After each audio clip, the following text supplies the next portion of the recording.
السلام عليكم ورحمة الله وبركاته.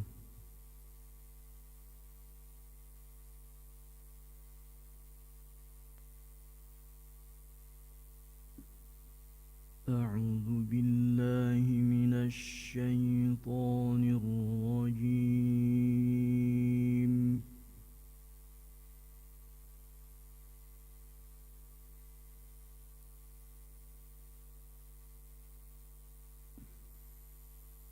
بسم الله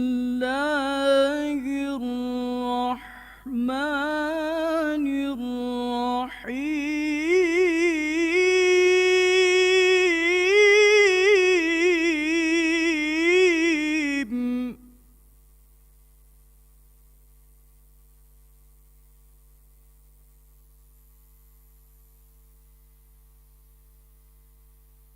ذلك بأن الله يولج الليل في النهار ويولج النهار في الليل.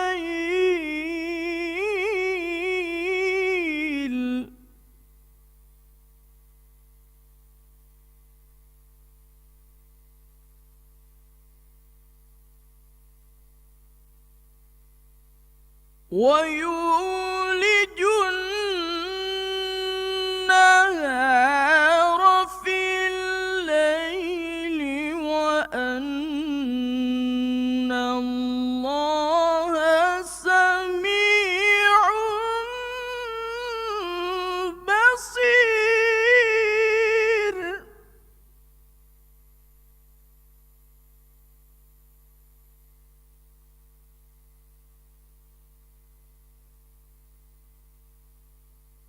ذلك بأن الله هو الحق وأن ما يدعون من دونه هو الباطل.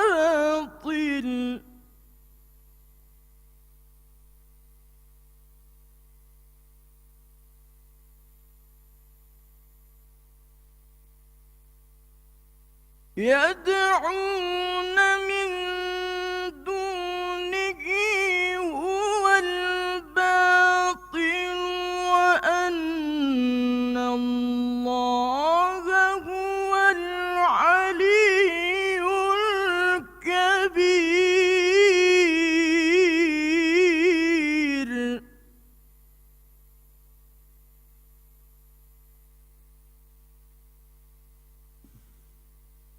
ألم تر أن الله أنزل من السماء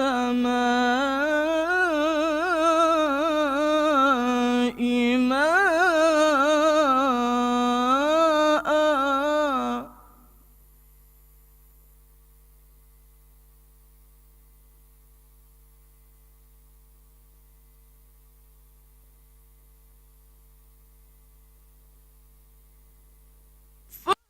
تصبح الأرض مخضرة.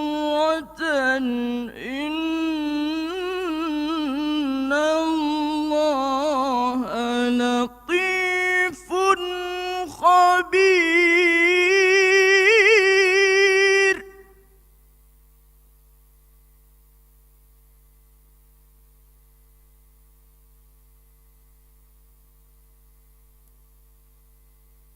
له ما في السماوات وما في الأرض وإن الله لهو الغني الحميد.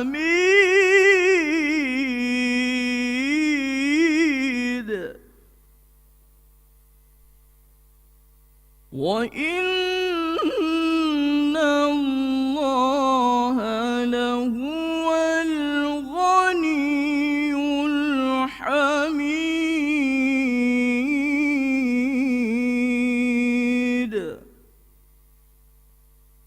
صدق الله العظيم.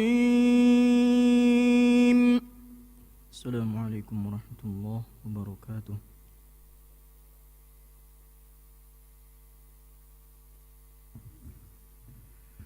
Alaikum assalam wa rahmatullahi wa barakatuh. Thanks to Brother Ahmed Mustaqim.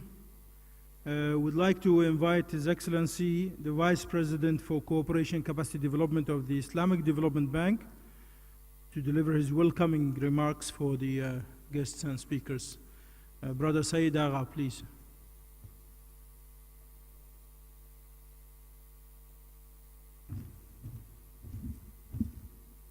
Bismillah ar-Rahman ar-Rahim.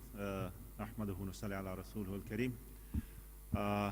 Some of you might have heard the story of my colleague the other day, that when the euro was being launched, the European Union with the Federal Reserve had an event in Washington, D.C. In a Porsche hotel. They went, and the German representative delivered his statement on time and spoke, and then he was on the way out that he was held by the person from the... I delivered my speech and have to leave. And he said, no, we'll wait till I deliver my speech because we are the only two people in the room. So, I don't know if this is due to poor infrastructure today or I don't know, other transport barriers. But there are a lot of conflicting events that's happening, especially the official formal opening of the exhibition where the President and the Minister of Finance are speaking as we speak. But anyway, we have those who matter in this event. We all know that transport is a major enabler of not only sustainable development, but all aspects of our lives. And without transport infrastructure, especially roads, our lives would not be the same as we are today. Like other inventions, I think the progress and facilities of transport is quite essential, especially for OIC member countries, because about 12 of our member countries are landlocked countries. But also because of some of the least developed countries, especially in sub-Saharan Africa and parts of Asia, it is estimated by UNCTAD that about close to 77% of costs of goods are due to transport. So it is a very major impediment for trade and for development. Similarly, while bad roads and bad infrastructure cause delays, I think to the tune of about 25%, if I'm correct, 75% of the delays are due to regulatory barriers. This is why we have to really work on trade facilitation and transport networks. This is why we thought this is a very essential element of overall development picture that we have to bring into the scene. And we are currently engaging with some partners, particularly the United Nations Economic Council for Europe, to do a GIS mapping of the road networks in our member countries.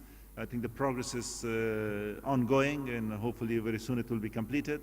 Similarly, we have initiated contacts with the International Transport Union. I'm glad that the representatives are here, to how we can be of use, a positive use in a sort of enabler for our member countries. And I wouldn't go to the details. I wanted to thank the speakers and the participants. We always say, quantity doesn't matter, it's the quality. But special thanks to our host, the government of Indonesia, that has facilitated very ably in their hospitality for this event, for the whole meeting of the Islamic Development Bank Group, side events and the main events. And we thank them very much. We will remember this meeting as one of the remarkable meetings that we have brought together a number of development actors from around the world to have a dialogue on how we can best serve our member countries. So with that, I would like to thank you all and thank my colleague for organizing this event, and wish you a very successful discussion. And no matter of the level of the number of the participants in the room, the notes and the ideas and the thoughts will be captured and will be available online, and we will make sure it's put to best use. So thank you all and wish you good luck.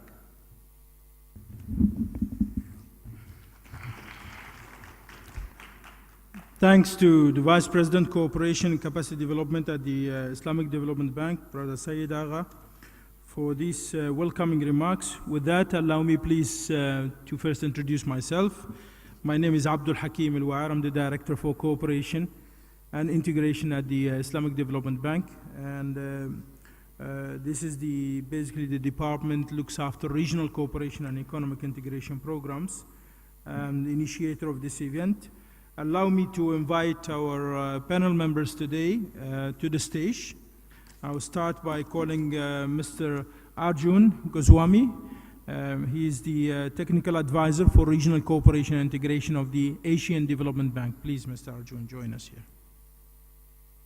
We have also Mr. Adrian Yusuf Albu from the International Road and Transport Union.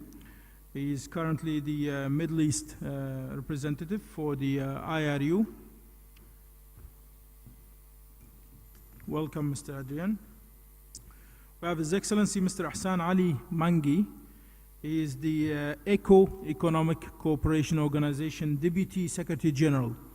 Welcome, Your Excellency. With us today also Mr. Hiroyuki Mori. He is the resident representative of the Japan International Cooperation Agency, JICA, for the Middle East. Please, you are most welcome, GCC countries. And lately joined us Mr. Abdullah Chorak. He's a manager at the Turkish Railway Authority.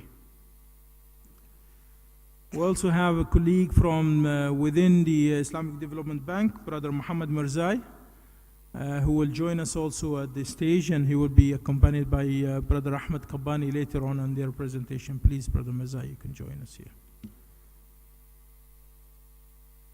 I think Mirzai, you can come, and Ahmed can come later when you make the presentation. He can come to the stage. Thank you.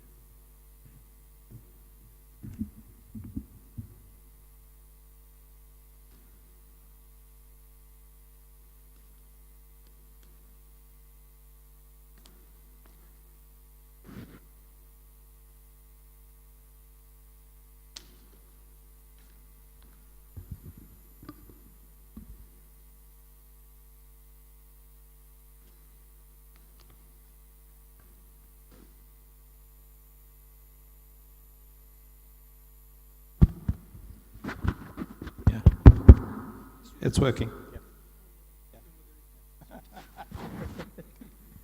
Maybe if we switch this off, hang on. It seems to all work except the moderator's one. That's fine. Let me talk from here until you fix this one. Well, welcome to all the panel, and we thank you very much for agreeing to join us here today and share some of your extensive experience. Of course, the main event is focusing on regional transport connectivity and how that can boost economic cooperation within the region. More focus on the transport connectivity, but we will see also elements of other soft components of connectivity from the teams. And I think the Vice President has highlighted in the welcome remarks the importance that the bank pays for this particular program, and promoting regional connectivity and economic cooperation. I would like to start by inviting Mr. Ahsan Ali Mangi from the ECHO organization to share with us the ECHO's experience on regional connectivity, given the fact that ECHO covers 10 of our member countries within Asia, and that we share most of these programs, and we'd like to see how regional connectivity plays a major role in implementing the major ECHO agenda. You have the floor, please. You can speak from your side. Yes. Good evening. I am Ahsan Ali Mangi, as the Excellency just told, and I am the Deputy Secretary General with Economic Cooperation Organization. I'll start with a very brief introduction of this organization and the ECHO region. Economic Cooperation Organization comprises of 10 countries of Central, West and South Asia. It includes Afghanistan, Azerbaijan, Iran, Kazakhstan, Kyrgyzstan, Pakistan, Turkey, Turkmenistan, Tajikistan, and Uzbekistan. So it's a region which actually is technically in the center of the globe, connecting east to west and north to south, which makes it a very interesting and important regional setup. The total area is about 5.3% of the world. Population is about 441 million. And it has a total foreign trade of about 1,100 billion, which is around 5% of the world. The special peculiarity of this region and of the countries comprising this multilateral organization for economic cooperation is 7 of the 10 countries are landlocked countries. And traditionally, most of the trade has been carried out through the railroads, especially for the former Soviet Union states of Central Asia, which made transportation connectivity and transit as one of the important issues to be dealt with under the ECHO. And this is done under an agreement which has been signed by the 10 countries, which is called ECHO Transit Transport Framework Agreement, whereby the countries have agreed to connect together and especially to provide open sea ports for the 7 landlocked countries. This agreement has been signed by all the countries, and it is an enacted agreement. And this agreement has achieved certain understandings and consensus. There are certain, which I'll also show later, certain corridors which have been agreed by the 10 countries. They provide connectivity not only within the region, but also provides opportunity for the regions on north, south, and east, west to connect through the region. So can we have slides also changed? The presentation? Yes, I think it will be ready, but allow me please to first apologize to Mr. Bambang and also invite him to join us on the stage. He's a representative of the Ministry of Planning of Indonesia. So please, Mr. Bambang, with deep apologies for... You can still see your seat there in the middle waiting for you. Thanks. I guess you have the presentation ready with you.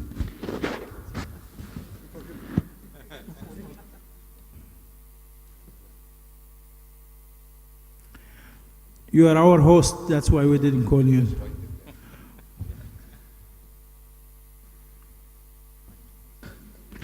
So, yes. So you can now see the region, and you can have a fair idea about this region. It is in the middle of the globe, connecting east and west and north and south, and it's very big in terms of its geography.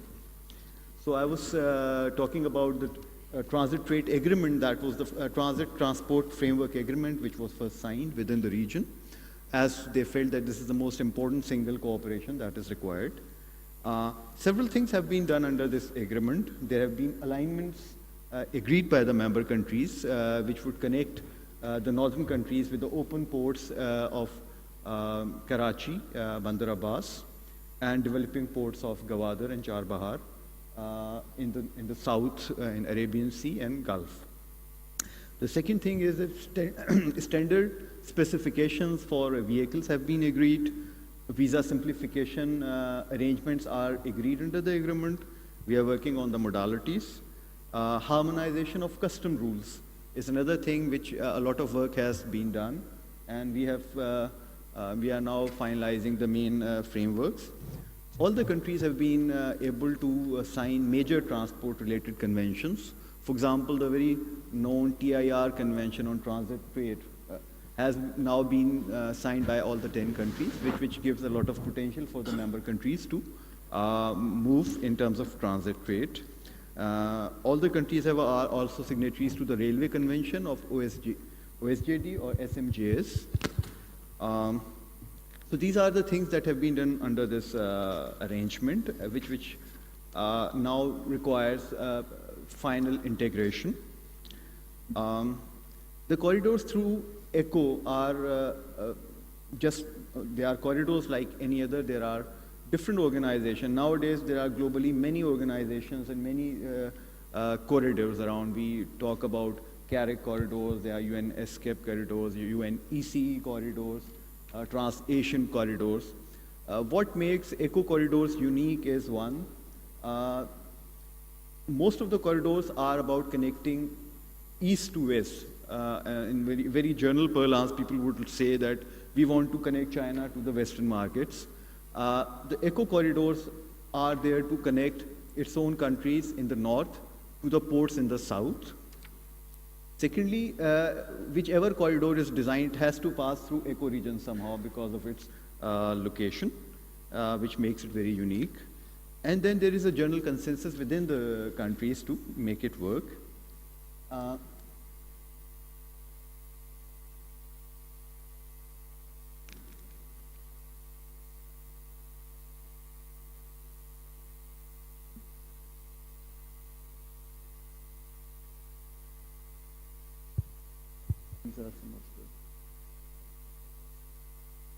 These are few corridors. We'll just give you an idea on which particular alignments ECO is working on. This is one of the Kazakhstan, Turkmenistan, Iran railway connection, which would connect Kazakhstan through Turkmenistan and Iran to the Gulf. It's a railway corridor. We have achieved quite a lot of development on this. We'll talk about it. This is another one. This is on the western side of Caspian. So it would connect ultimately the Azerbaijan to, through Iran to the Gulf, and it provides also connectivity to the landlocked areas in Georgia and south of Russia. Then there is this connectivity just north to south, which would connect Pakistan through Iran to Turkey. And this connectivity has the potential to connect further in the north and east to India and China. And there are road and train corridors both on this alignment. This is another one which would connect China through Kyrgyzstan and through Uzbekistan, Turkmenistan. So we can say that we have designed almost all imaginable corridors in the region.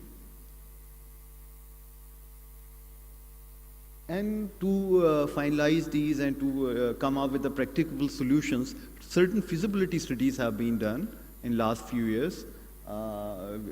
We have very close collaboration with Islamic Development Bank. They are our very close partners, and with their kind offices, we have been able to undertake certain studies on alignments, the railroad alignments, and the road alignments, vehicle road alignments. And we have also, we are now in the final stages of finalizing the custom harmonization arrangements and the border points that needs development.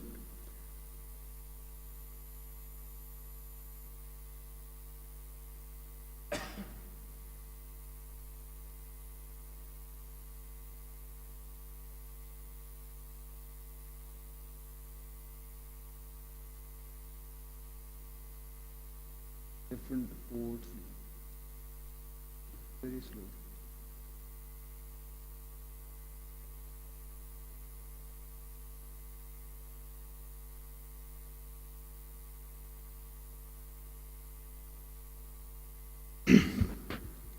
The corridors, the idea of corridors, the idea of connectivity has been around for a decade now. And if we look at different corridors designed under different forums, we'll have a whole inflation of corridors on the world map. And I think in one of the meetings, somebody actually drew it, and it showed so many connectivities. The fact remains that most of these corridors have not been materialized. They are mostly on the paper. Lots of studies have been done, lots of effort has gone into it, but we cannot see any of the corridors, be it rail or road, which has been able to can be declared as an alternate route to the times-old maritime connectivity. Still, the business and trade is mostly done through maritime routes, although they are much longer. I wouldn't say they are more expensive, but they are, in terms of time, if we factor in time, they are probably more expensive. Average 40, 45 days to an average railroad corridor would be 12 days, so there is a lot of difference. But why this has not happened is something that we need to look at, or how to do a more commercially viable corridor that can actually be taken as secure and trustworthy corridor and alternate to the maritime lines. There are some comparative advantages which would be required if we want to convert these corridors into a practicable reality. So in order for them to be functional, I think one of them is geographical realities, political buy-in.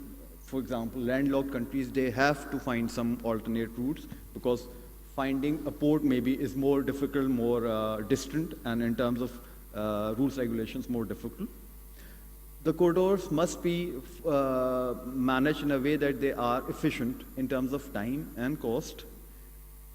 And then maybe for bulk cargo, maritime is more economical because of economies of scale. So we also have to find what can actually be traded on these corridors. So peculiarities of the merchandise traded. I think there is a very good example of Chinese Trans-Siberian corridor being used for Europe. If we look at the merchandise being traded on it, is high value electronic items going from China to West, and luxury items like very expensive cars coming from West to East. So probably this is also very important to see how these corridors become commercially viable. So how to have a viable commercial corridor? There should be trust of business concerns all around. As we have traveled across the region, we see that traders feel that they are more secure with the sea trade because they feel that it would ultimately reach at the right times. So trust of the business concerns is very important. And there should be some clear advantages which can be used as a reason to attract goods and merchandise over these corridors. It can be time, security, cost, ease of doing business, all-weather, good infrastructure connectivity, efficient, easy, fast, and low-cost SOPs on the corridors. The corridors, as they pass through one country to other country, they should be seamless transfers in terms of international corridors, because unless there are good SOPs which would feel like a very smooth transaction, it would not be practicable to have a good corridor. And we think that there should be a unified management entity on the corridor, which would make it certain that once a merchandise is booked from one end, then it would not have to go through numerous different rules, regulation as it passes to the final destination. So we feel that there should be a development of connected, intelligent, and centralized border crossing points to handle large traffics operating 24/7, 12 a year. And this can be done with adoption of similar conventions by all countries and doing up with the same kind of documentation universally accepted. So we at ECHO try to convince all the member countries to sign on international conventions like CMR, ADR, TIR, OSJD, SMJS, and various other Kyoto Convention like for WCO. There need also there should be some visa simplification. Visa should not be an issue. There should be transfer, because in case of road and rail corridors, there is also transfer of drivers and concerned personnel. Insurance is another big issue, that there should be some kind of universalized insurance system. Third-party insurance, the driver's insurance, and also the issues of permits and security. There should be corridor-wide agreement on sanitary, phytosanitary, and veterinary standards and procedures. Minimum dimension standards for merchandise vehicles, packaging, harmonized and similar standards of safety across the corridor. And last of all, development of logistics and parking centers across the corridors. We feel that this can only be achieved because there are so many different things, different aspects to be covered in one single operation, that is only possible through an integrated corridor management. It should be a multinational integrated management mechanism exclusively responsible for operations on the corridor. Development of detailed processes, including but not limited to administrative, technical, commercial, for the operations of the corridor. And it should be, the corridor has to be run on commercial basis. It has to be self-sustainable. It has to has its own expenses, and it has to earn its own profit, so that it becomes a tenable, viable economic operation. For this, I think, and there should be a constant marketing strategy for the corridor. It has to be run as a commercial enterprise. They should constantly look into the market, because the competition is with the very long time used business lines on the seas, and it would be a very competitive market to take business away from them. At ECHO, we have started one of the initiatives on this particular lines. We are trying, and this actually came up because in case of ECHO region, we have a number of corridors which are physically, infrastructurally connected, and there is no problem traveling on them. They are all-weather connectivities, but still it was difficult to find business on those corridors. Different countries and multilaterals have actually invested heavy funds on these connectivities. So we felt that probably the other important aspect is to invest on the management side of the project. So we have this very important railway line which connects Kazakhstan through Turkmenistan to Iran at Bandar Abbas. It was, I think, 2014 that it was inaugurated by 3 countries. I think Islamic Development Bank has also invested in Turkmenistan, a part of this railway line. There have been constant interaction between the railways of the 3 countries. There have been some agreements also, but still it has not yet been attractive enough to actually run commercially block trains on it. This is one area where we have done a proposal. We are in close contact with Islamic Development Bank, and we feel that if we can, we are able to find an integrated management model for this corridor, which is exclusive with its own SOPs. We have had interactions with the 3 countries. We feel that there is a political will and there is a lot of interest that to run this corridor on commercial basis.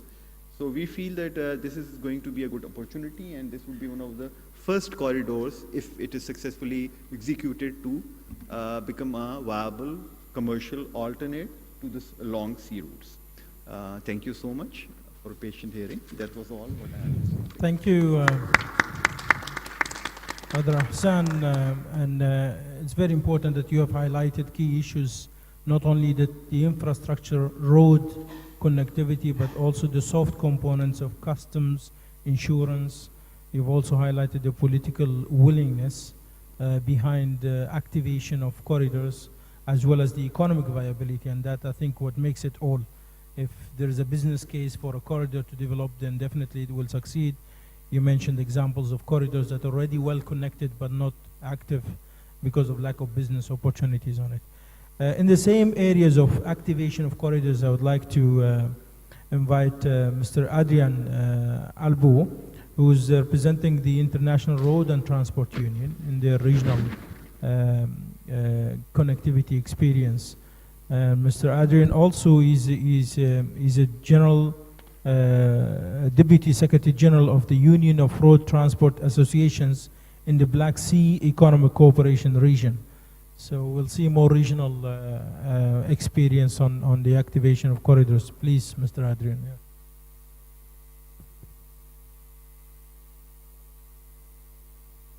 And gentlemen, at the beginning of my speech, I would like to say some words about the organization I represent, the IRU, which is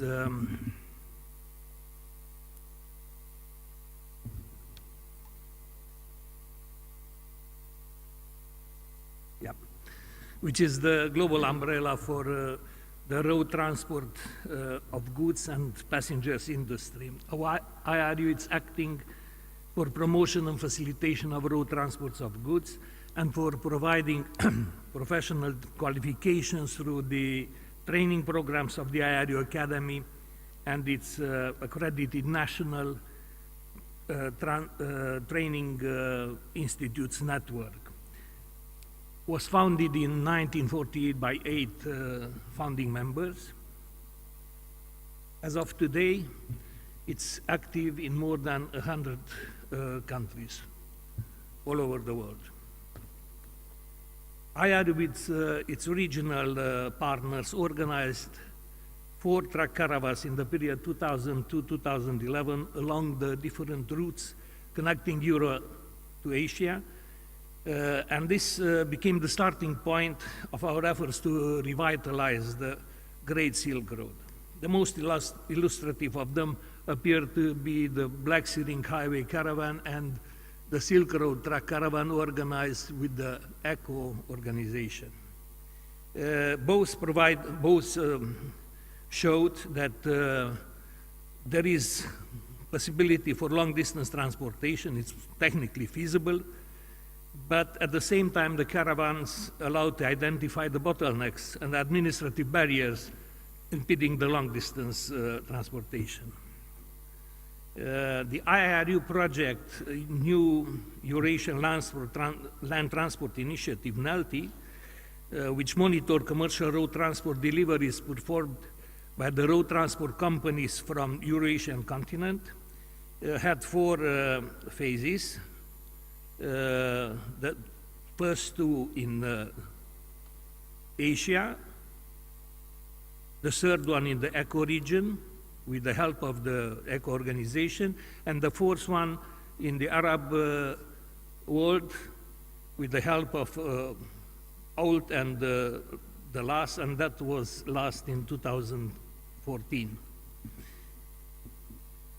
What did we learn following this project? That up to 57% of the transport time is spent at the borders, and that 38% from the total cost is spent for unofficial levies. As I said, the NELTI project brought excellent results, information about the actual situation supported by facts.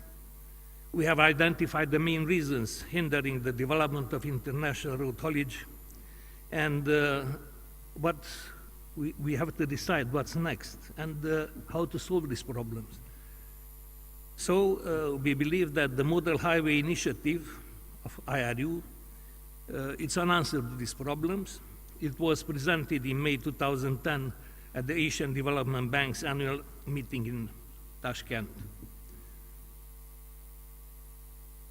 At the same time, we learned that the obstacles and the difficulties are as follows: visa formalities, lack of streamlined procedures to ensure safety and security, border crossing infrastructure, illegal actions by officials, lack of bilateral or multilateral permits, lack of harmonized customs and border crossing procedures, bilateral trade and transport subject to custom procedures at borders, lack of awareness, unstable political and security situation. The aim of the Model Highway Initiative is to create a section of a trunk highway up to 2,000 kilometers, crossing the territories of several countries, having good ancillary infrastructure, and the most favorable conditions for the international transport and transit of goods by road, and to stimulate institutional reforms aimed at ensuring freedom of transit and simplifying border crossings and other formalities. The participants in such a project includes national governments, international financial institutions, international organizations, local and foreign businesses. The Model Highway Initiative implementation is a mechanism in a public-private partnership. The Model Highway has three main components. One, the development of modern ancillary infrastructure that would make the highways in Eurasia secure and attractive for transportation of goods by road, and would also allow to improve the drivers' working and resting conditions. Second, conduction of institutional reforms in the area of transport, transit, and customs. And third, establishment of a multilateral financial mechanism that would effectively connect the creation of the ancillary infrastructure development financing with the implementation of administrative reforms, which I already mentioned. About the first key aspect, creation of modern ancillary road infrastructure.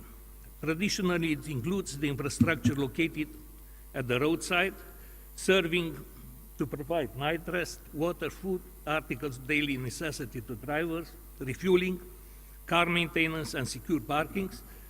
Logistics center or dry ports are also included in the ancillary infrastructure.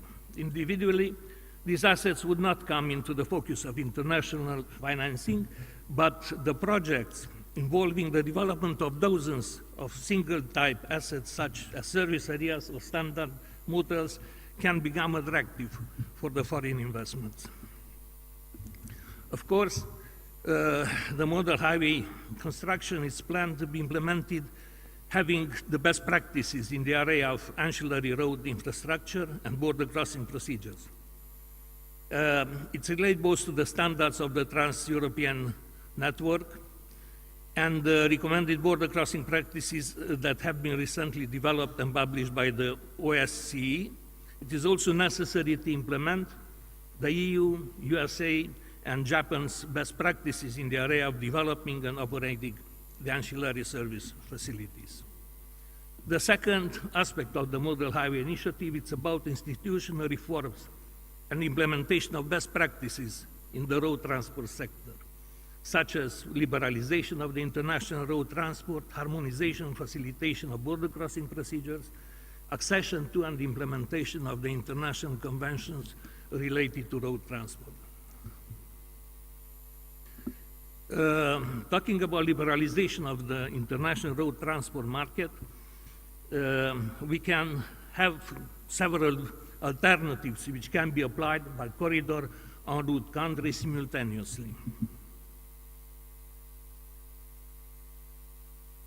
such as gradually liberalize the road transport by admitting free bilateral and transit transport through bilateral agreements, create a regional multilateral system among en route countries, like the ECMT quota system, or develop a corridor permit allowing to perform a single transport in transit or direct through concerned corridor en route countries, like the BSEC permit system or like the Traceca system, or conclude a multilateral agreement between corridor en route countries on free transit and bilateral road transport for green and safe vehicles.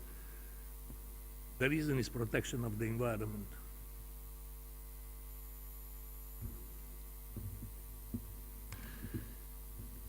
Facilitation of border crossing should refer to transport such as quality and cost of the transport and logistical services, laws and regulations, institutional capacity of state agencies and operators, inter-agency cooperation, public-private partnership, dialogue.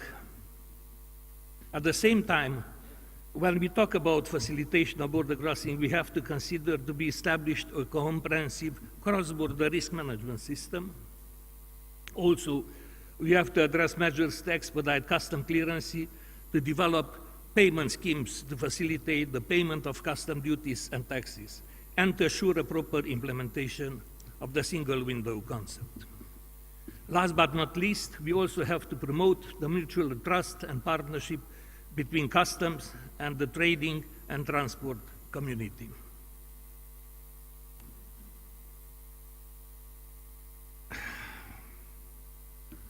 When I mentioned about institutional reforms, I have also mentioned about accession and implementation of internationally recognized facilitation instruments, the UN and World Customs international conventions and agreements. They are open to all UN member states. The UN Secretary General is the depository of them, and to accede, there is no accession fee or need for any invitation. If you look to the screen, you will see the Middle East and the Central Asia regions, and the screen talks alone, such as conventions is one in Sudan, one in Iraq. In Pakistan, as of today, there are 3 because they just joined the TIR Convention. In India, there are 6. Compared to Turkey, there are 24. As if you look to the Europe, to the eastern, central, and west of Europe, the situation is even more disbalanced, as the screen shows. On the screen now, you see the main road transport-related conventions, which we believe it's a must for functioning of road transport corridors. It starts with the Convention on Road Traffic, on road signs and signals, the Harmonization Convention, the CMR Convention, the Agreement on Carriage of Perishable Foods, the Agreement concerning the carriage of dangerous goods, and sure, the TIR Convention. I come back again to this slide to underline that up to 57% of transport time is spent at border crossing, and to the high level of unofficial levies, which are a mirror of corruption.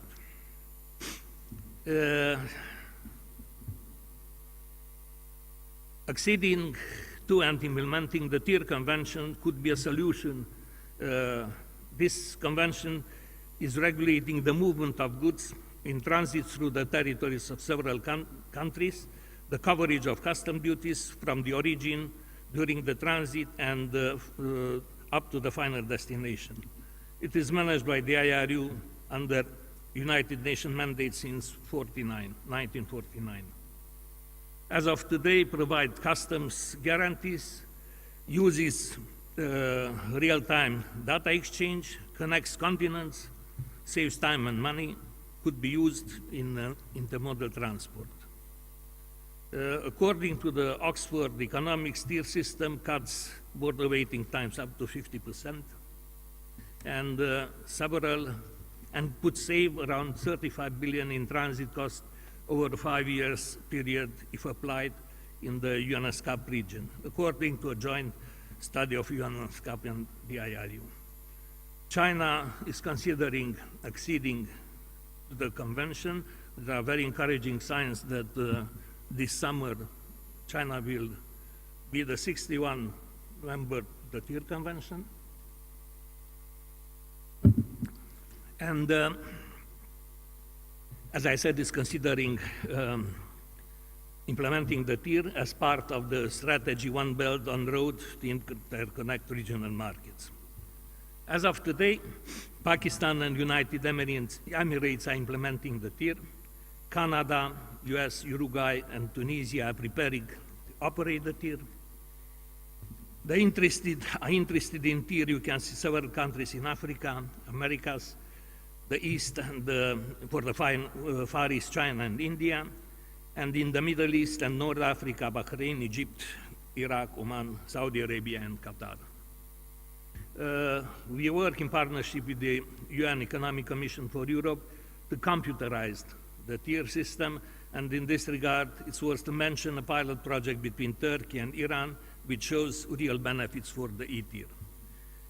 Coming back to the model highway concept, its third key aspect is related to creation of a regional infrastructure fund to operate it, and we have to mention here attraction of investment from financial institutions, funds, and private investors, their distribution for the development of the roadside service facilities and provisions of the return on investment mechanism, attraction of international and local businesses to the development and operation of the ancillary infrastructure assets, finally, establishment of the coordination mechanism for the model highway construction.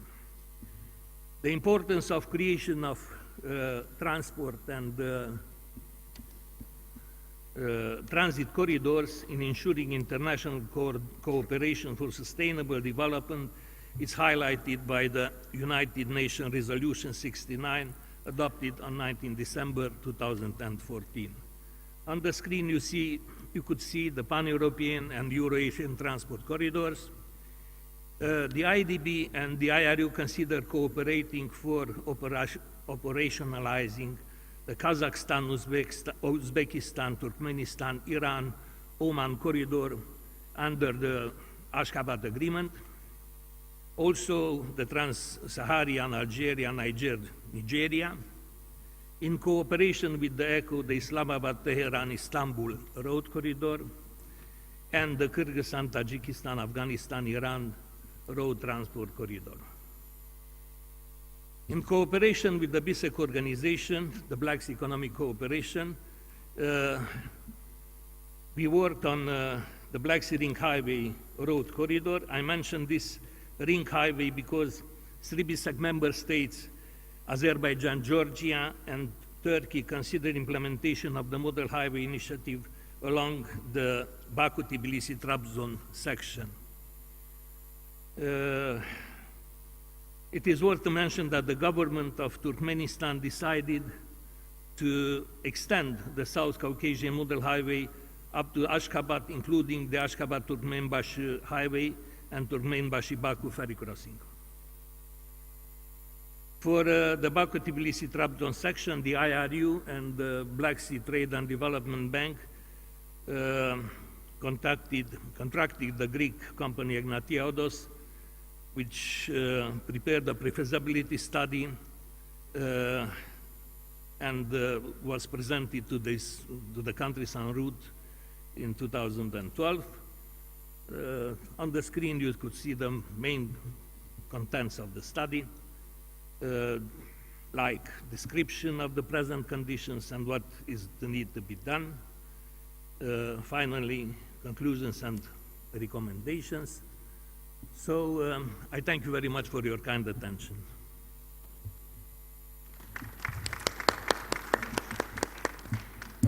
Thank you, Adrian, for showing some of the key issues related to regional connectivity. When we talk of regional connectivity, of course, infrastructure and transport remains the main tool for it, but there are also the soft components that goes with it. Road safety is very important. Reducing of trade transport to 50% by just being a member of the TIER Convention, that's an added advantage. And we will see as we move on from regional perspective to country experience, where some of our member countries, mainly in Asia region, will share with us some of their own experience in connecting with the region. With that, I'm honored to invite Mr. Bambang Prihartunu from the Ministry of Planning of the Development and Planning of Indonesia, our host. He's the Director of Transport at the Ministry, and would like to share with us today some of the experience Indonesia has on regional connectivity. Please, Mr. Bambang. Thank you, Mr. Hakim. At least you know you forget me, yeah? To go into the stage. I'll keep this. I'm worried that you forget me. Thank you. Bismillahirrahmanirrahim. Assalamualaikum warahmatullahi wabarakatuh. Good day, good afternoon, very good afternoon, everybody. Thanks for IDB has invited me to be a speaker here. And then, if you don't mind, there will be two presentation, maybe around 10 minutes, PowerPoint presentation, and maybe another 5 minutes about a video vision of how to build infrastructure until 2045 in Indonesia. Okay, our title today is Indonesia and Regional Transport Connectivity. This is the outline of my presentation. And you know, we have a 5 years plan. Start from 2015 until 2019. In order to discuss about the 5 years plan from 2015 to 2019, now we have formulated what is our strategic issues. Before we formulate the strategic issues, we have to look at our 25 years plan as a guideline. One of the important thing in our 25 years plan is Indonesian income will reach per capita is around $40,000 US, inshallah. And then we also look at about what is the infrastructure current condition. You know that we have a problem with the rural roads. Because in our national road or artery primer, we have a good condition, around 94% a good condition. But in the road, worst, very the worst, is around about 45% in a good condition. And then also we have to look at what is the challenges, what is the geopolitics right now, geoeconomic, and also demography bonus. And also, we have to look at about we consider about the climate change, what we have discussed yesterday seminar about the climate change. So we formulate that one strategy issues for the infrastructure development for next 5 years. One is to strengthening national connectivity. This is related to our seminar today, how to build the connectivity in the future. And then we formulate about the policy and strategy. We are going to build the multi-mode transportation development in order to support what we call the tourism industry and also the central of development.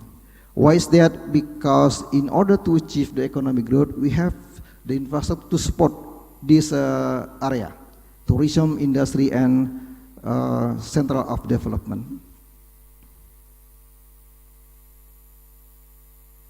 In national connectivity development, we have targets.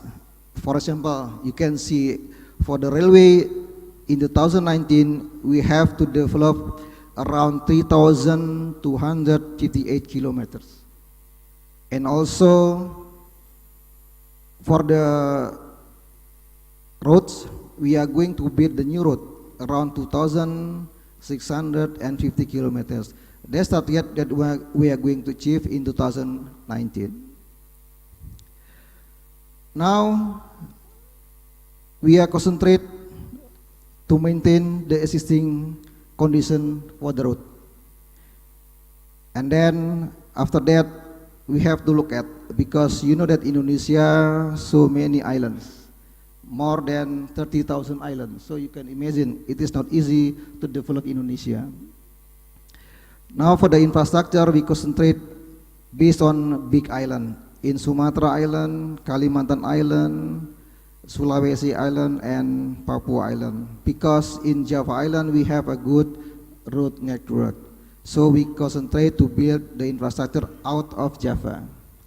Especially in Kalimantan and Sulawesi and also Papua, we don't have any good condition for the road, especially for the national road. So that's why the government concentrate how to maintain and to develop a road network in Kalimantan, Sulawesi, and Papua.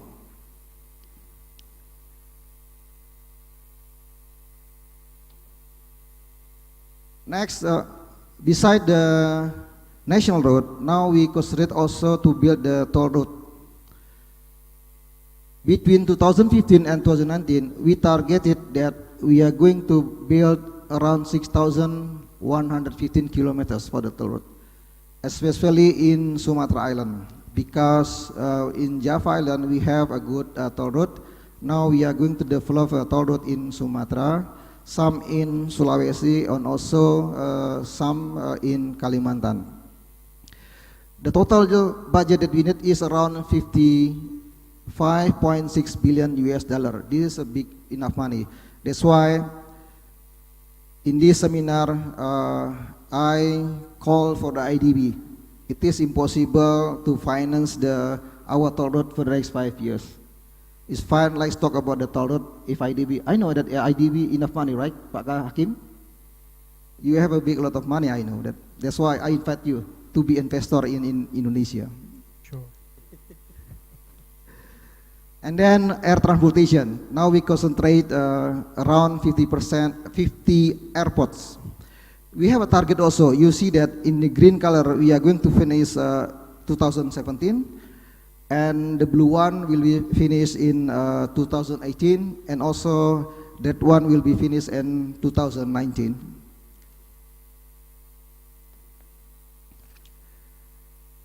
Next is sea transportation. You know that my president has a vision to build what he call that sea toll. It doesn't mean that we are going to build the toll road on the sea. That's different thing, you know. But we have to develop a big port. We concentrate 5 big ports, all the countries.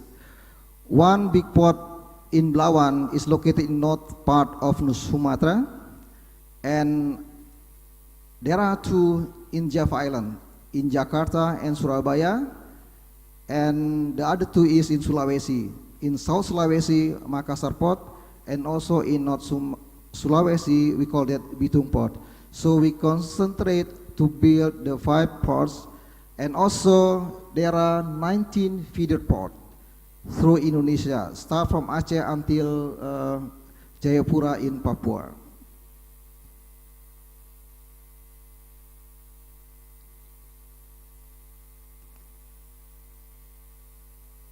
And then also the railway.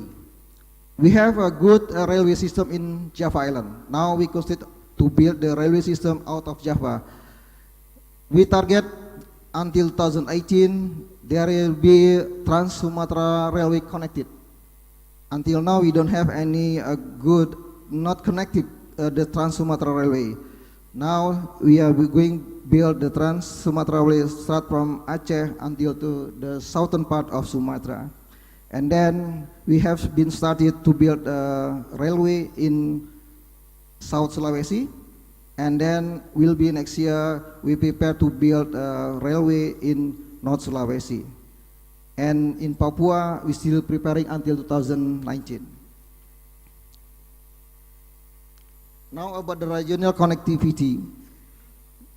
Under ASEAN country, we have a master plan for the connectivity. We call that MPAC, Master Plan ASEAN Connectivity. Now there are 3 pillars in ASEAN connectivity. The first one is we call that physical connectivity. We are going to build the civil or transportation especially. For example, we are going to build the RoRo between Indonesia and Malaysia, and also Indonesia and Filipina. And also the second pillar is institutional connectivity. We concentrate about the regulatory and also services. And the last pillar is people-to-people connectivity. This is regarding about the tourism, education, and also about the mutual regulation agreement. You know that our target 2015 until 2019 in our 5 years plan, in order to support the MPAC, Master Plan of Asian Connectivity, for the road is we are going to build high-grade highway in Sumatra Island.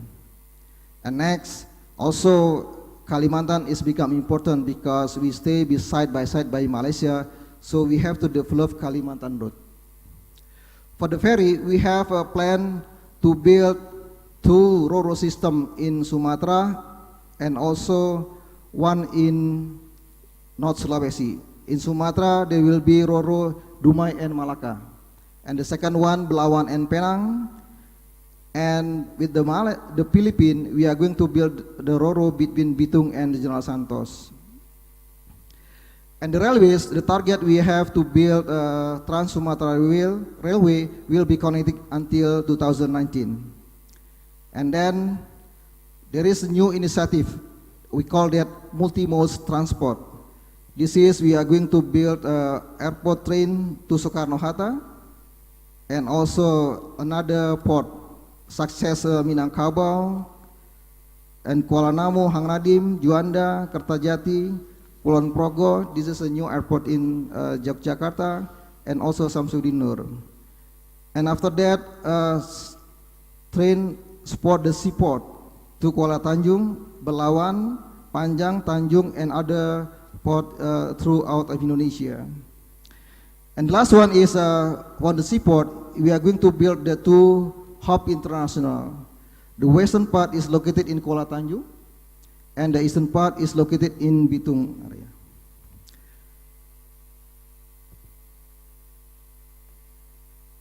And then the end of my presentation is what is the conclusion. The first one is the effective collaboration between dialogue partners, multilateral development banks, international organizations, private sector, sub-regional agreement, and other external parties should be developed. And then, you know that we have adopted PPP concept, but the progress is very, very slow. That's why, based on the seminar, we are going to encourage the PPP, Public-Private Partnership Scheme, to finance a connectivity project as an innovative financing resources. And then we are going to incorporate regional connectivity project into government development and budgeting plan. Is the key to the implementation of the connectivity project. And then also we are going to have the intensive dialogue between cooperation partner is needed to implement the project. So what is our expectation from this seminar? Indonesia national connectivity is part of the global connectivity. Therefore, Indonesia government highly expect the strengthening the national connectivity will enhance the national competitiveness and optimize the advantages of Indonesian regional and global connectivity. I think that's all my presentation, PowerPoint presentation. Maybe next is our video regarding about Indonesian infrastructure until 2045.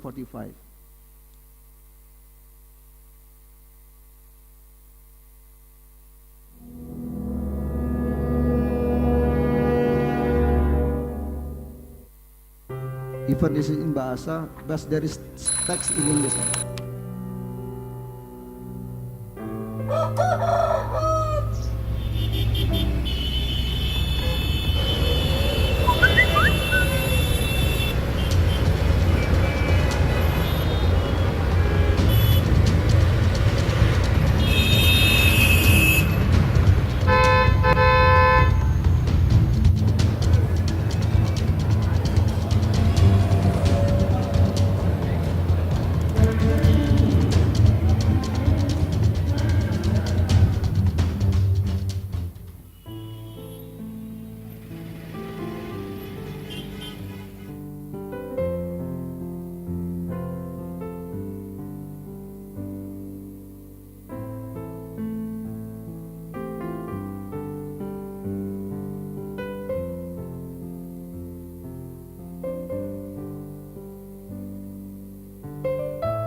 Negara Kesatuan Republik Indonesia pada tahun 2045 akan terhubung dengan seluruh wilayah dan memiliki pusat-pusat pengembangan pada tiap daerahnya.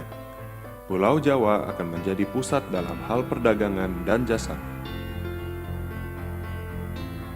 Kemudian, dengan kuatnya sumber daya manusia, Pulau Sumatera dan Sulawesi akan menjadi pusat industri negara yang memiliki skala internasional. Tidak terlupa kekayaan Pulau Kalimantan dan Papua yang dapat menjadi pusat pangan nasional. Dengan keindahan alamnya, Bali, Maluku, dan Nusa Tenggara akan menjadi destinasi wisata dunia, serta perikanan Maluku yang kuat akan menjadi lumbung ikan nasional. Dengan adanya konektivitas antar moda, akan tersedia semakin banyaknya pilihan moda transportasi, baik menggunakan angkutan laut, kereta api, angkutan sungai, udara, maupun darat. Pada tahun 2045, lalu lintas peti kemas Indonesia akan meningkat lebih dari 4 kali lipat, sehingga perlu didukung oleh pelabuhan yang handal. Selain itu, perkereta apian Indonesia akan mampu terintegrasi dengan bandara dan pelabuhan, sehingga biaya logistik dapat turun hingga 8% PDB. Di sisi lain, lalu lintas penumpang dan barang melalui udara akan meningkat dengan didukung oleh adanya 2 aerotropolis pada tahun 2045 dan 6 aerotropolis pada tahun 2085. Untuk mendukung ketahanan energi dan sustainable environment, di masa depan akan dikembangkan pembangkit tenaga listrik yang bersumber dari energi baru terbarukan, dimulai dari hunian pada skala perdesaan hingga kehidupan pada skala perkotaan. Di skala perkotaan, simpul-simpul kegiatan terhubung jaringan kereta api cepat perkotaan, dimulai dari arus perjalanan pendek menuju stasiun kereta berkecepatan tinggi, mempersingkat waktu tempuh antar kota menjadi 30 menit per 100 km pada tahun 2085. Kereta ini juga terhubung dengan Mass Rapid Transport atau sistem transportasi massal yang terhubung langsung dengan daerah-daerah penting dalam kota. Bangunan di daerah perkotaan itu sendiri adalah green building yang mampu memanfaatkan tenaga surya dan ramah lingkungan. Serta dengan kemajuan teknologi, kita akan semakin efisien dalam beraktivitas. Selain itu, konektivitas nasional juga didukung oleh pengembangan jaringan internet berkecepatan tinggi. Dengan demikian, akan terwujud jaringan infrastruktur di masa depan yang merata dan terintegrasi, sehingga mendukung pemerataan ekonomi wilayah dan mampu mewujudkan Indonesia menjadi regional hub tahun 2045 dan global hub tahun 2085.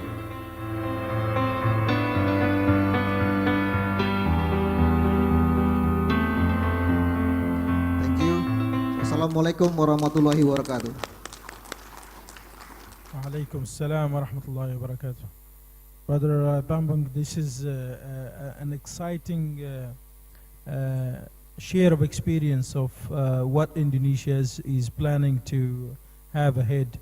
Definitely with the difficult topography and the nature of the islands you have, connectivity becomes a challenge, but merging all multi-mode connectivity and transport systems together with the soft components of how to become a regional player also and be a connector to the region and part of the ASEAN view on connectivity, that's I think has a lot of potential. You asked me a very difficult question about the challenges on financing.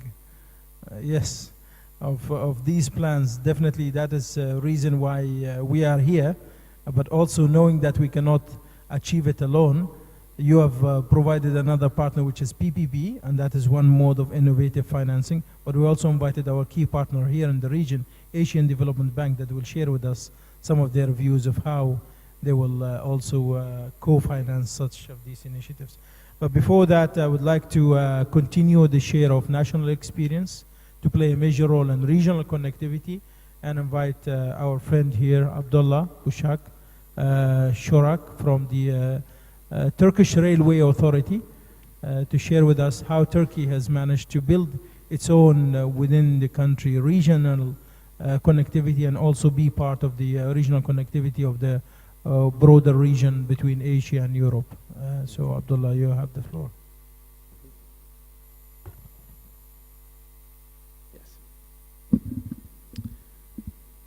Good afternoon, everybody. I come from Turkey. I have worked at Turkish State Railways, and I give a presentation regarding with the Turkish State Railways, and our presentation content of the 8 main items. One of them historical development of railways, current situation, TCD investment allocation, operations, important investment projects, liberalization and reorganization of railways, IDB projects, target of the railway sector, and improvement regional transportation. Historical development of railways. Before the Republic Railway Network, total length of the 4,136 kilometers. After the Republic, additional 3.7 thousand kilometers of railway line constructed, average 134 kilometers by year. From 1951 and of 2003, total construction railway line approximately 1,000 kilometers, average only 18 kilometers per year. But at least 12 years, railway sector became a state policy. 1,800 kilometer railway constructed, average 150 kilometers per year, and ongoing construction, 3,000 kilometer railway line is construction ongoing one. Current situation, organizational chart, there is an important slide, only 19 main departments and the 8 regional directorate, board of directorate, executive TCDD, and 5 deputy general directorate, affiliated company, 3 of them is.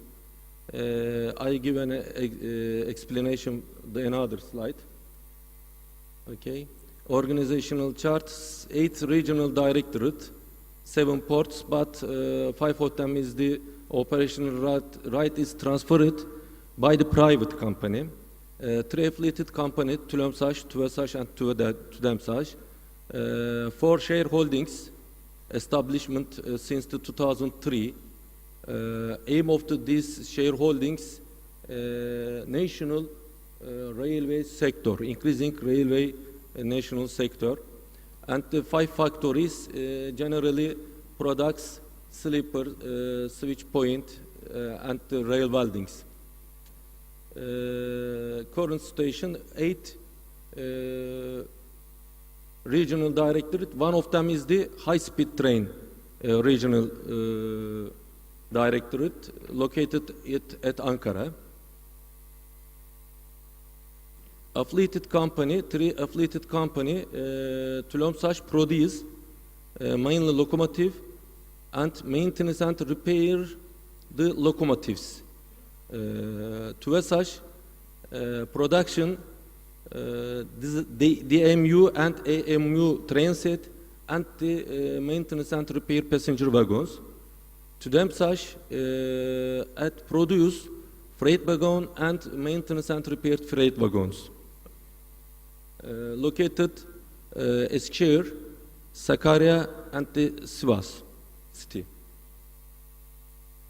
Rolling stock park, high-speed train set 13, AMU 117, diesel multiplied unit 80, electrical main locomotives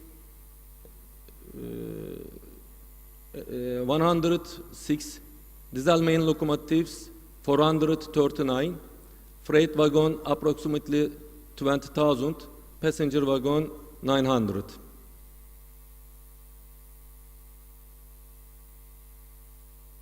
Railway lines, total railway network 12.5 thousand kilometers, 12,000 kilometers of them high-speed railway line. The another section is conventional line. 38% of this line signalization, and 31% of this line is electrical. TCDD investment allocation, this slide is very important for TCDD because of the became of the state policy. You can see the 2003 only 250 million TL investment allocation, but at the moment per year 5.3 million TL. Approximately 21 times increasing to the allocation of the TCDD investment. Operations, freight transportation increasing each year, excluding 2015 because of the track renewal workings ongoing on, and we closed the same some line. Okay, passenger transportation increasing 180 million passenger transportation by the railway. And the important slide for the high-speed train, total 38 voyage per daily and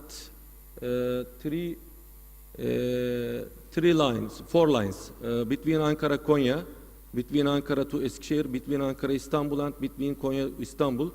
Total 38 voyage. And another important slide is the sharing of the passenger transportation. High-speed train, all of them increasing. All of the high-speed train is increasing the shareholding to railway sector. The important, before the high-speed train between Ankara to Eskişehir, only 8% of the railway. After the high-speed train is increasing to the 72%. Another important project, Marmaray, some part of the ongoing on, but important section is open, and only one day to 100,000 passengers traveled.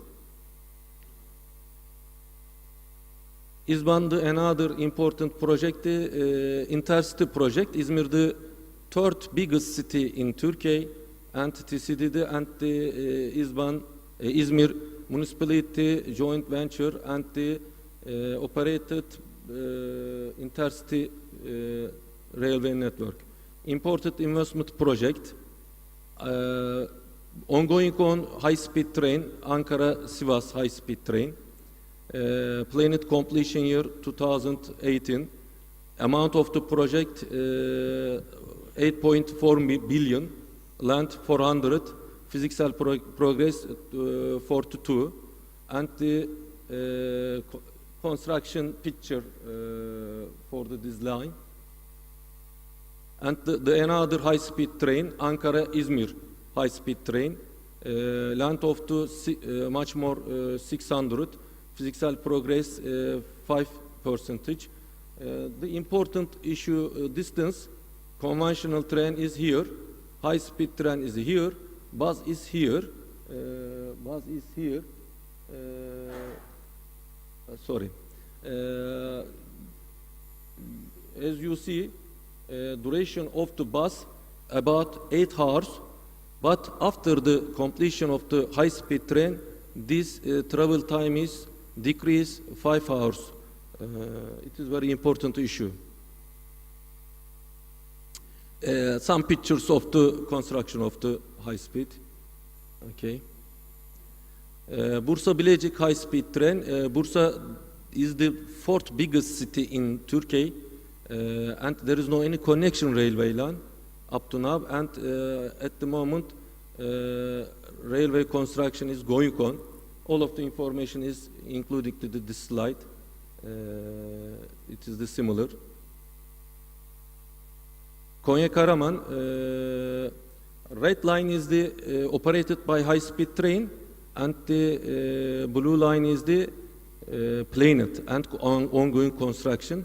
Konya Karaman is physical progress 96, but signalization and electrification tendering process ongoing on infrastructure and superstructure almost finished. Some pictures of the new double line. Okay. Adana Mersin, the most population area for the Turkey, south area. Mersin port is important, the freight transportation, and at the moment double line, but we construction and third and fourth line is this line. Okay, this is a very important project for the connection of the Europe. Halkalı Kapıkule. Currently, it is an existing railway line, but old and not sufficient. We aim to double new railway track 200 km per hour, signalization and electrification system. We are aiming to do entering to the tendering process end of this year. The another planned section, Kayseri and Antalya. Antalya is the tourism center for Turkey, and the Kayseri is the biggest city in Turkey. There is a connection for the tourist and passenger transportation. Ankara high-speed train, I hope, inshallah, we will complete this train station and ceremony July 2016. And the Konya high-speed train, construction of the Konya high-speed in tendering process is going on. At Meskut district at Ankara, the main high-speed train maintenance workshop. Okay, the facilities is very big, and approximately end of this year we will aim to complete this workshop. Project for vehicle procurement. This is very important issue for Turkish State Railways. 6 high-speed train production is going on, and additional 10 high-speed train is aimed to starting to the process end of this year. Total 106 high-speed train is needed for the Turkey 2023.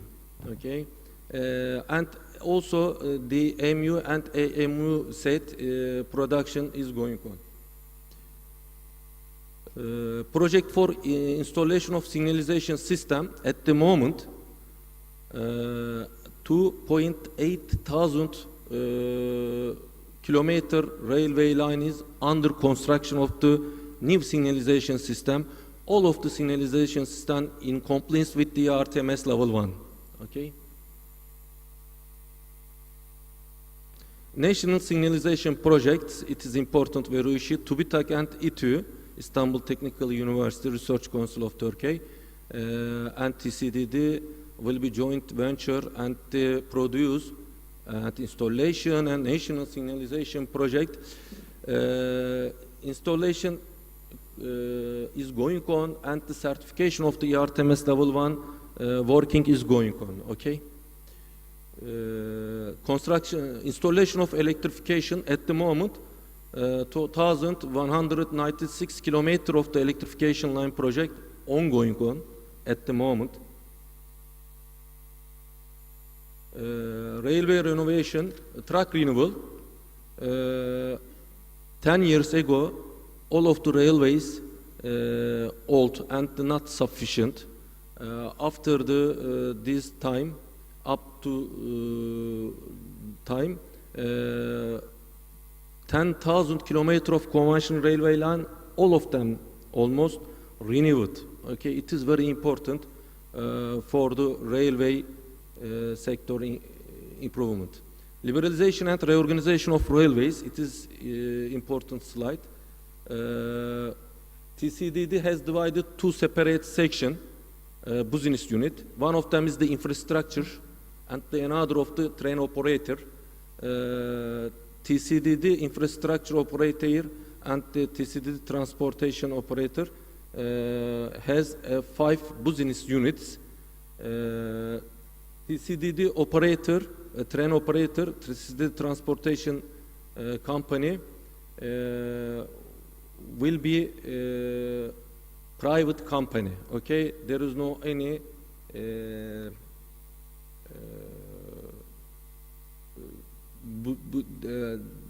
separated aim to TCDD in compliance with the European Union regulations and the increasing of the railway sector sharing and the enter the private sector. At the moment, there is no any private sector passenger and freight at Turkey, but after this process completed, private company enter the TCDD infrastructure and the transportation.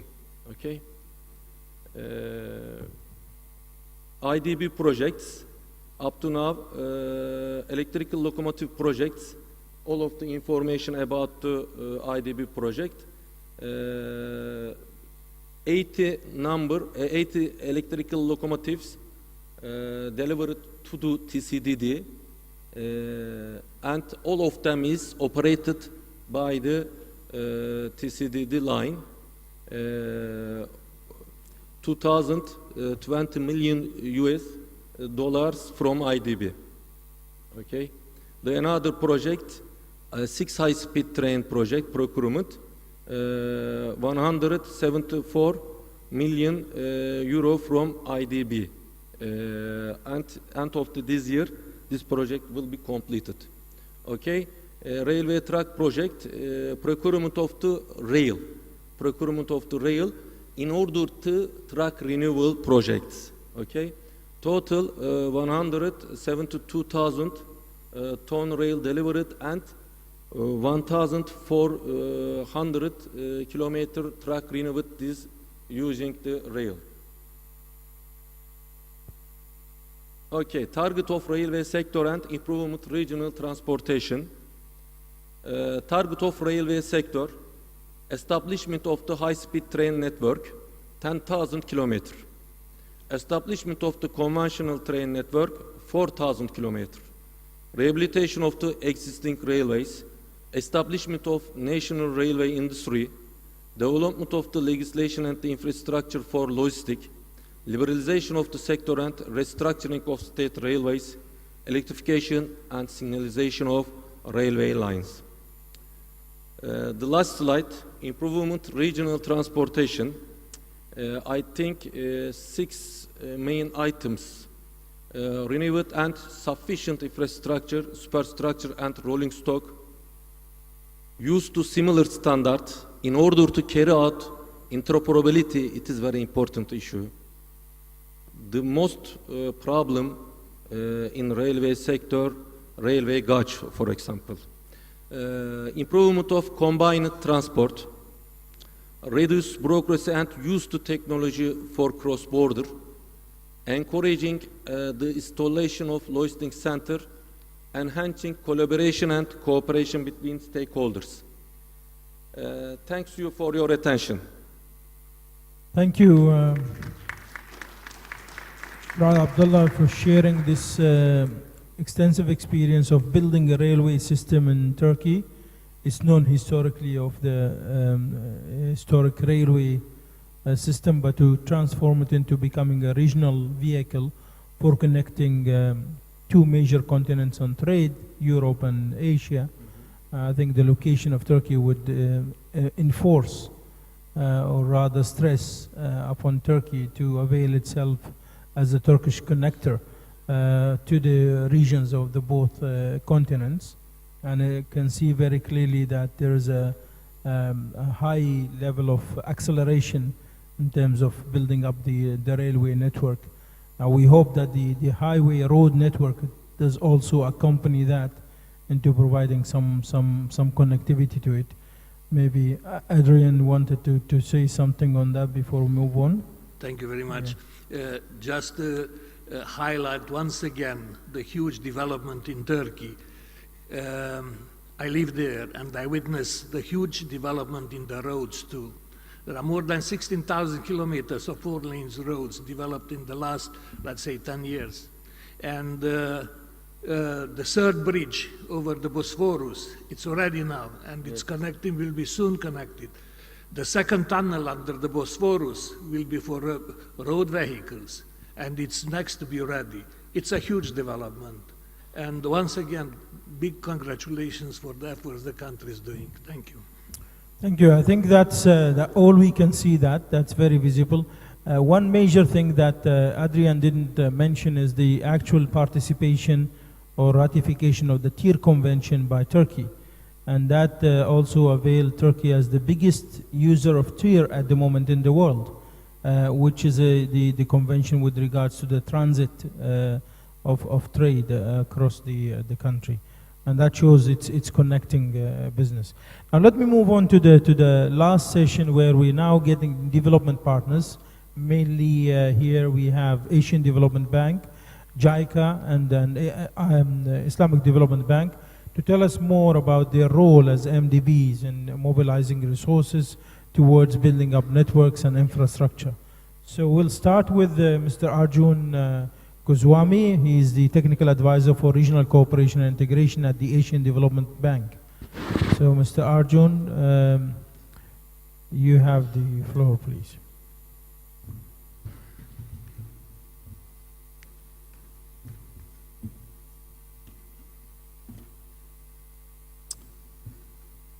So thank you very much, Kim. It's very difficult to follow after all these people. Pa Bambang has huge command over national and regional development in the region. And when I'm listening to my friend from Turkey talk about railways, and I'm listening to the discussion from IRU on roads, what can I add to this? Let me give you a sense of 4 key challenges that I think we face now for regional transport connectivity. And I will maybe say a few things that are a little controversial, a little bit unusual, but this is to spark debate and discussion and thought. The 4 challenges that I see are: 1, on financing; 2, on soft infrastructure; 3, on sustainability and the direction that trade is now taking globally and in the region, and the implications that this will have for the kind of transport and communications connectivity that we build; and lastly, the issue of transport corridors and economic corridors and the relationship between them. So let me start. I don't know if we have the slides here, but let me start with the issue of financing. Maybe more exciting without the slides. And listen to me. Now, normally, when we start to discuss financing, we quote the huge numbers, the huge amount of financing that is required.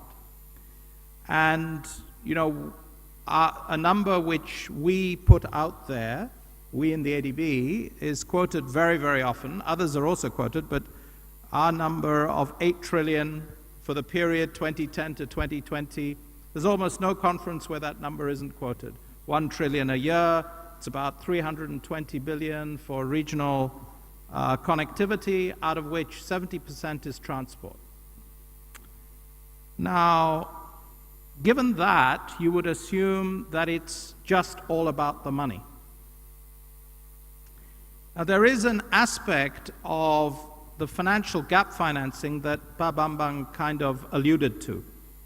And that is, no matter what is done by way of government budget, no matter what is done by way of multilateral institutions, you still need private sector financing to come in. So, what are the types of financing, private sector financing, that are available? If you want, let's say, about 40% of that trillion a year to come from private sector, because gap financing suggests that about 40% would need to come from there.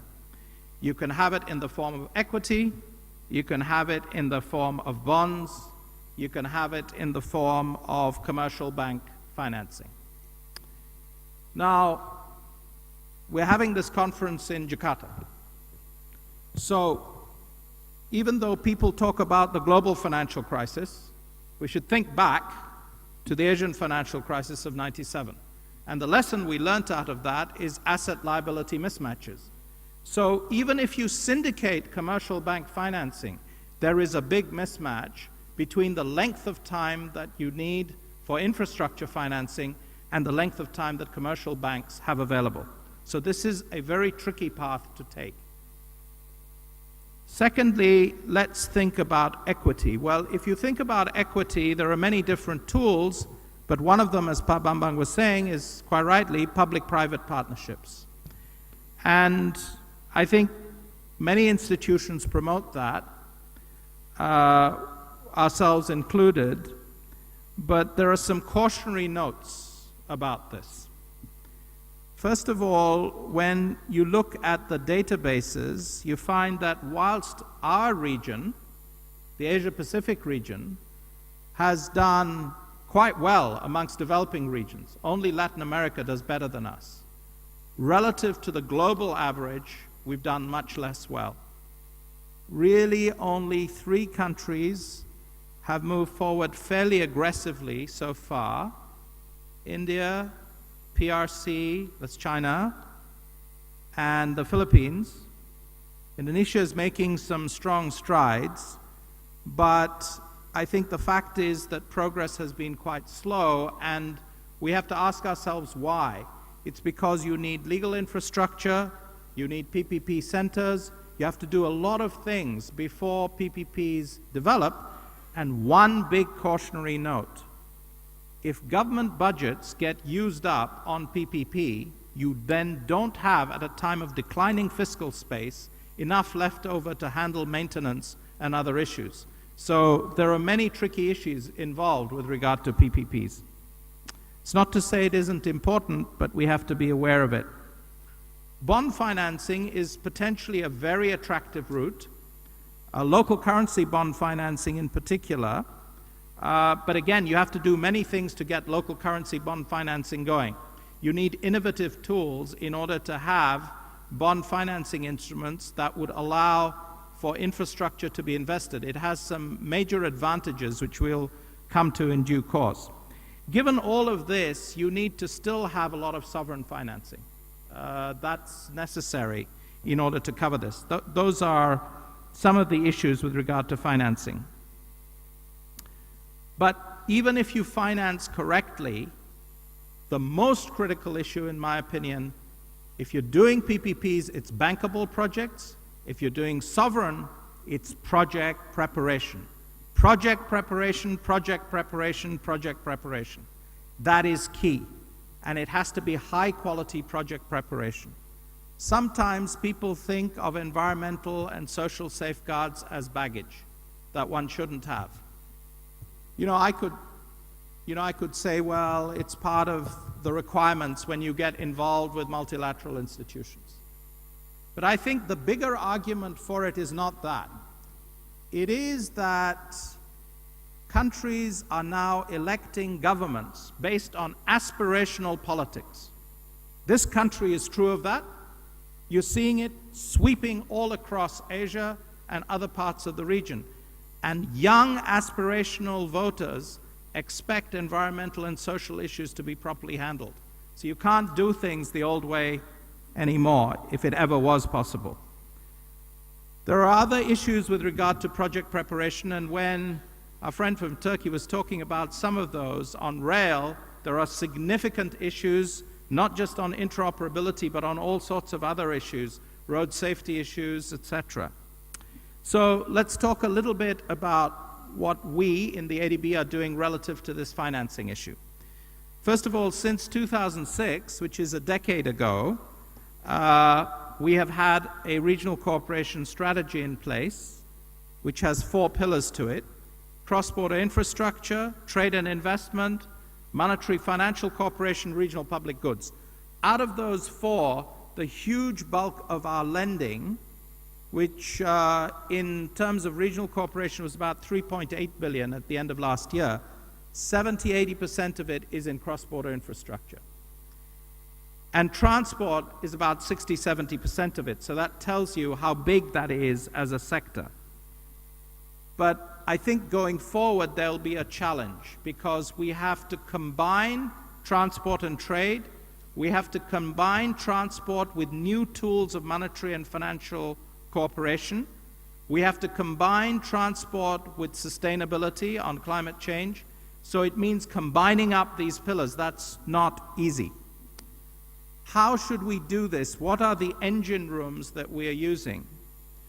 Well, the ADB has used the engine room of sub-regional cooperation programs.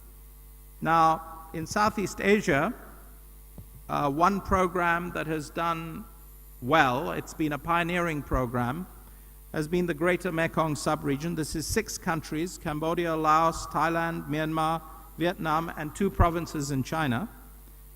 And if we look at the $17 billion that went into it, about 1/3 came from the countries themselves, 1/3 came from partners, and 1/3 from us. So no successful program can be built by a multilateral on its own. It's not possible. You do not get anchoring in terms of national development priority, as Pa Bambang said, unless you do that. And you cannot succeed in terms of the efficiencies and the financing packages you want unless you're working with others. And if we look forward at where the GMS is going in terms of its new regional investment framework for the period from 2013 to 2022, about $30 billion, again, transport will be big. But here's the message. I think that going forward, there will be new instruments that will become very critical, not just for the money. Now, one instrument is the ASEAN Infrastructure Fund. Indonesia is one of the biggest shareholders in that ASEAN Infrastructure Fund. Pa Bambang, who's minister, when he was in an earlier existence, drove forward that fund, and that's one of the reasons that fund has succeeded. But why do I bring it up? Because I'm here in Jakarta? No. The reason I bring it up is that it has a very unusual feature. In addition to the $500 million of equity which was invested in by the 10 ASEAN member countries plus ADB, it plans to float bonds by 2020, and those bonds will become reserve asset eligible. Central banks are very jealous about their reserves. They do not like pouring their reserves into infrastructure financing. They only do it if you can make it reserve asset eligible. This experiment seeks to do that. So this is a way in which bond financing, which I was referring to a moment ago, can be made to work, right? Now, let's think about some other parts of the region. In Central Asia, you've got the 10 countries that form the Central Asia Regional Economic Cooperation Grouping, CAREC. There's an 11th member that I hope will come soon, Georgia, hopefully this October at the CAREC Ministerial. And the 6 transport corridors of CAREC have been hugely, hugely important, with an enormous amount of road transport investment. So about 10 billion have been invested so far. And there is more construction underway, but I think it's interesting that, you know, CAREC, one of the major initiatives that's now moving forward is a CAREC 2030 railway strategy. This tells us that multimodal competition is coming strongly into the CAREC region. And there are probably many reasons for that, not just distance. Let's think about what's happening in South Asia. Usually this is a part of the region which is considered less integrated. But actually, that part of the world has also been making some significant strides through a South Asia sub-regional economic cooperation program. Bangladesh, Bhutan, Nepal, Sri Lanka, India, Maldives. And again, 70% of this program is on roads. There's a huge rail program that's underway. Inland waterways are coming. Air transport is coming. All of this appears to point towards multimodal transport as the way forward. And finally, a part of the region which we don't normally talk about in terms of regional transport connectivity, namely the Pacific. The Pacific Islands Forum has been around since the 1970s. We don't act as the secretariat of it, but we seek to serve it. And it's interesting that they have made big strides in terms of port development, but also in one area that is quite critical, and that's ICT connectivity. A lot of submarine cable system projects that have started up in the Pacific. And what I want to tell you here is numbers matter, but numbers alone don't matter. And the reason I say that is we can get misled by the fact that you've got huge financing projects in other parts of the region and apparently small projects here in the Pacific, but actually those Pacific projects may lead the way to what happens in the future. Last point I'd want to make in terms of financing is this. We're in a completely different era. There are new initiatives on the horizon. AEC, the Master Plan on ASEAN Connectivity, ASEAN Infrastructure Fund, Asian Infrastructure Investment Bank, One Belt, One Road, Japan's $100 billion high-quality infrastructure, Korea's Eurasia Initiative, and I could go on, India's Look East. There are many. What is absolutely crucial now is that we align these initiatives so that we avoid duplication, we avoid unnecessary misdirection, and for that, I think we in the ADB certainly bear responsibility in terms of using the sector working groups in transport to reach out to make sure that there's a united package. That is what our countries expect from us. That is what we expect from ourselves. And this is important because we have prided ourselves as being the honest broker in regional cooperation in the region, and we think many can contribute to this. The second major area of challenge is soft infrastructure. Now, many times people will refer to this as something you should also do. But let me suggest, Hakim, why I think things have changed radically. And now I'm going to come to some more controversial things. Global goods trade has slowed down dramatically. From 1985 to 2007, global trades in goods grew roughly twice as fast as global GDP. And if you look at that period of time, it was about 3.8% of world GDP in 1985, 26% of world GDP by 2007, just before the global financial crisis. But what's happened post the global financial crisis is that it has receded much below GDP growth, and there are probably several reasons for it. Partly it's commodities slowdown, but it's not just that. Intermediate goods trade has slowed down, finished goods trade has slowed down. And therefore, we are seeing a big change in the direction of trade and manufactured goods trade. Therefore, transport connectivity, regional transport connectivity, has to be much more competitive if it is to capture a portion of this shrinking manufactured goods pie. And one of the ways in which it does it, of course, is through multimodal competition that we were talking about, but it also does it through these soft side issues. Now, if you look at the Logistics Performance Index, where 5 is considered the highest benchmark, Asia Pacific is at around 2.9. I won't single out particular regions or particular countries, it's probably wrong, but Central Asia, for example, is only at 2.5, right? So that tells you the kind of struggle that there is. And, you know, the fact that it takes 14 hours to get through a border crossing point in the CARIC region is a sign of how hard things are and how difficult it is for transit trade. Now, on transport facilitation, which is also a soft side challenge, oh, the slides have come. They were just testing me to see if I could remember. All right. Okay. So, if we're talking transport facilitation, I think there are a couple of different challenges. I mean, yes, we at the ADB have been trying to tackle transport facilitation through all these different programs. We've been doing the cross-border transport agreement. But you know what? When you referred to the 1975 TIR convention, we need to align with TIR.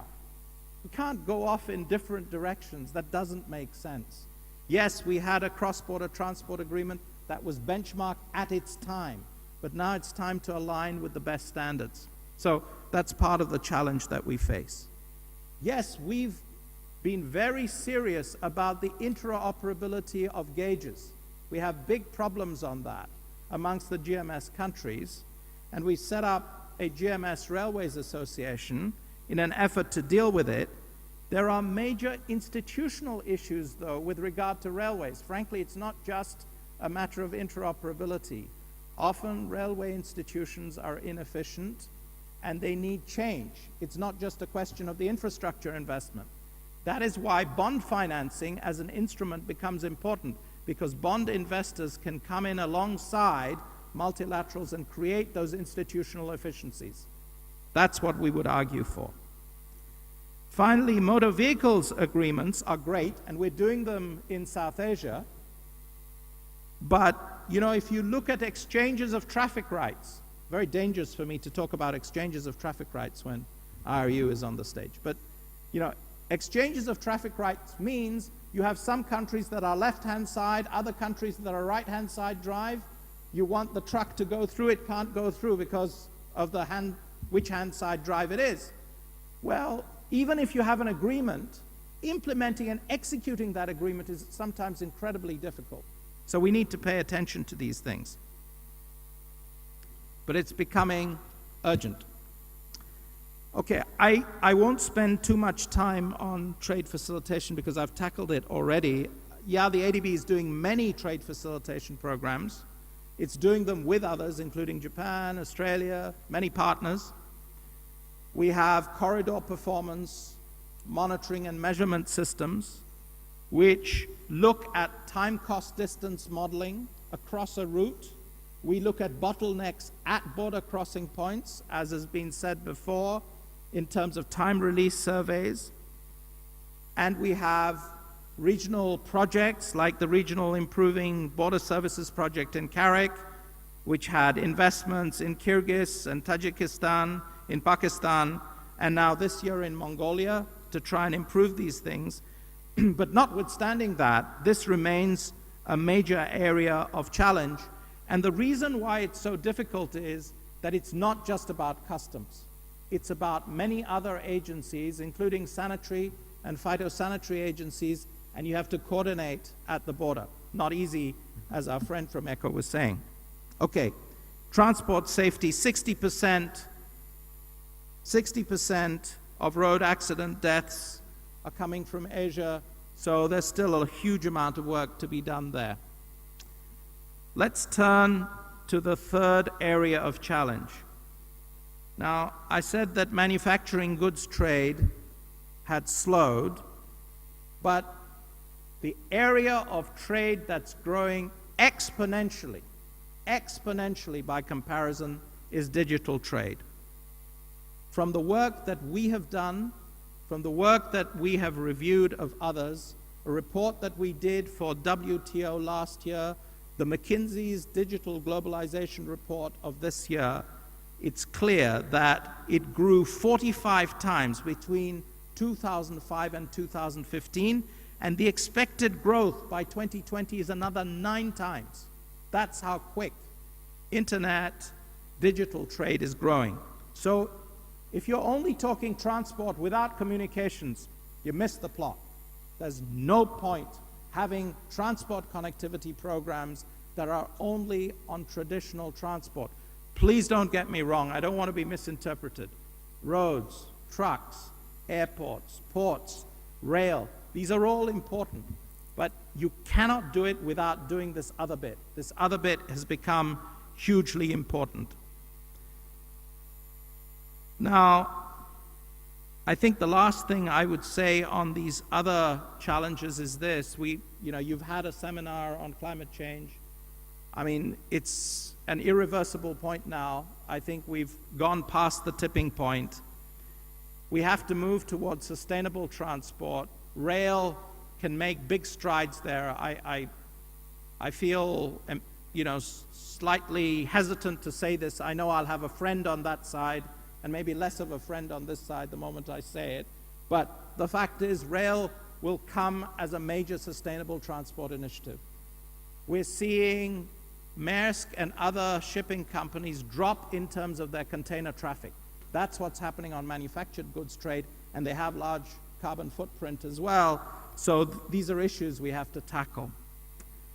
Lastly, transport to economic corridors. You know, normally the way it goes is people say you have a transport corridor, then you add on transport and trade facilitation, then you add on some urban centers alongside that transport corridor, and you have an economic corridor. So it seems as though transport is necessary as a building block in order to create an economic corridor, and that's true because it creates the opportunity for private sector modes. And we've been doing that work as well in many economic corridors, including Almaty-Bishkek and many others. But here's what I want to tell you. The reverse flow, the reverse feedback is now critical. The reason I say that is if we want manufactured goods trade to come again, then it is those economic centers on the economic corridors that will generate manufacturing, services, ICT trade, and will allow transport connectivity to expand again. So it's a two-way flow that's necessary, not simply a one-way flow, but it's complicated because this requires a multi-sector approach. I can tell you that in my institution, doing something multi-sectorally is incredibly hard because we tend to think on sector lines. That is a thing of the past. I think the countries expect something different if we're to really serve regional transport connectivity. Okay, last point, and then I know you'll be glad that my boring voice will end. So there are growing pressures on globalization. I think, you know, you can see that in national elections. You can see that in terms of what's happened to WTO, not just on the Doha round, but even on the trade facilitation agreement that was struck here in Bali in 2013. So regional solutions as building blocks have become very critical. And we in Asia believe in open regionalism, so we believe in cooperating with other regions. And that's why I think Islamic Development Bank is so hugely important, because you provide the bridge between Asia and other regions, and that helps to reinforce our own regionalism and our own regional building blocks. I think what we need going forward is a connectivity plus agenda, which means you have sustainable, high-quality trade growth serving infrastructure connectivity, physical, but you add onto that the soft side, transport, trade facilitation, and safety, and you add on private sector development. Without that, we won't get a growth of the regional transport connectivity that we all seek and that we all know can provide benefits. And we stand ready to do that through enhanced capital, through better quality projects, through our commitment that 30% of our operations will have to be regional cooperation by 2020, which means $6 billion out of ADB's lending. If we're a $20 billion bank by 2020, $6 billion would have to be regional cooperation. I hope those dreams come true, because, Hakeem, I will be retiring from the ADB in 2020. So please partner with us, countries and others, to help that happen. Thank you very much.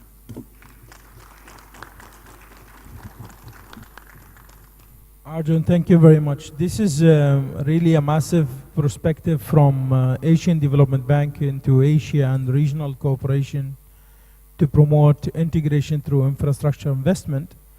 I think one statement I can assure you of our support, that we share a similar target to you, and we know that we cannot make it alone. We're talking 15% of our approvals on infrastructure to be RCI oriented within the next 10 years, and that's within the IDB strategy. And we need to partner surely with your good selves in order to get to that target. With that, I would continue with this regional perspective from MDBs by inviting today from the Japanese International Cooperation Agency, JICA, Mr. Haruki Mori. He's our JICA's representative for GCC countries who have massive experience in the Middle East on regional cooperation and regional-oriented connectivity programs. So, Mr. Mori, you have the floor. Thank you very much, Chairman. So I'm very pleased to have your precious time to explain about our JICA's experience based on what we have done for last 10 or 20 years.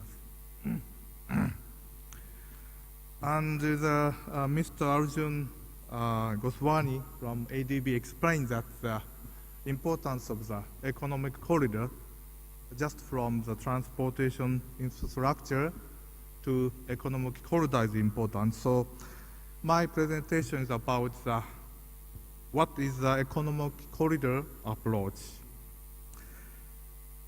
We understand that the regions between Southeast Asia to Africa, that area would be the core of world economic development for at least next few decades. And how we could improve efficiency of transportation and communication of this area would be the key issue of development of the whole world.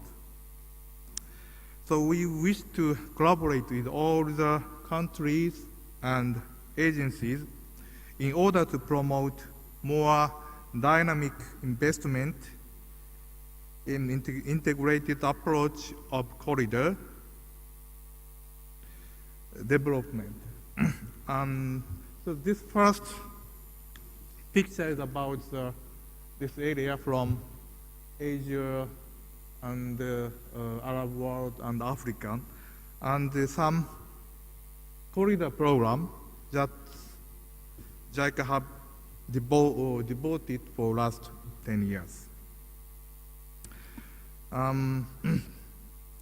We have dedicated to support corridor project and would like to expand and improve this approach in all the region among Japan, Asia, and Africa. In many of the developing countries having remarkable economic growth, and large cities play the role of the trade and business hub and driving force of growth, while the development going forward in urban areas increase the attractiveness to population and investment, but the development in rural and especially in inland areas tend to fall behind.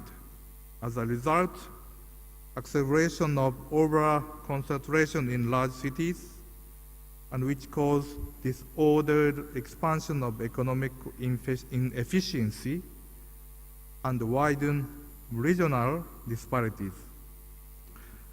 Well, so the benefit of corridor development are enormous in creating a larger and further productive market and helping countries diversify their economies, enhance economic competitiveness, reduce costs, improve productivity, and eradicate poverty. And just some of the corridor program we have dedicated is some example. For example, in the Southeast Asia,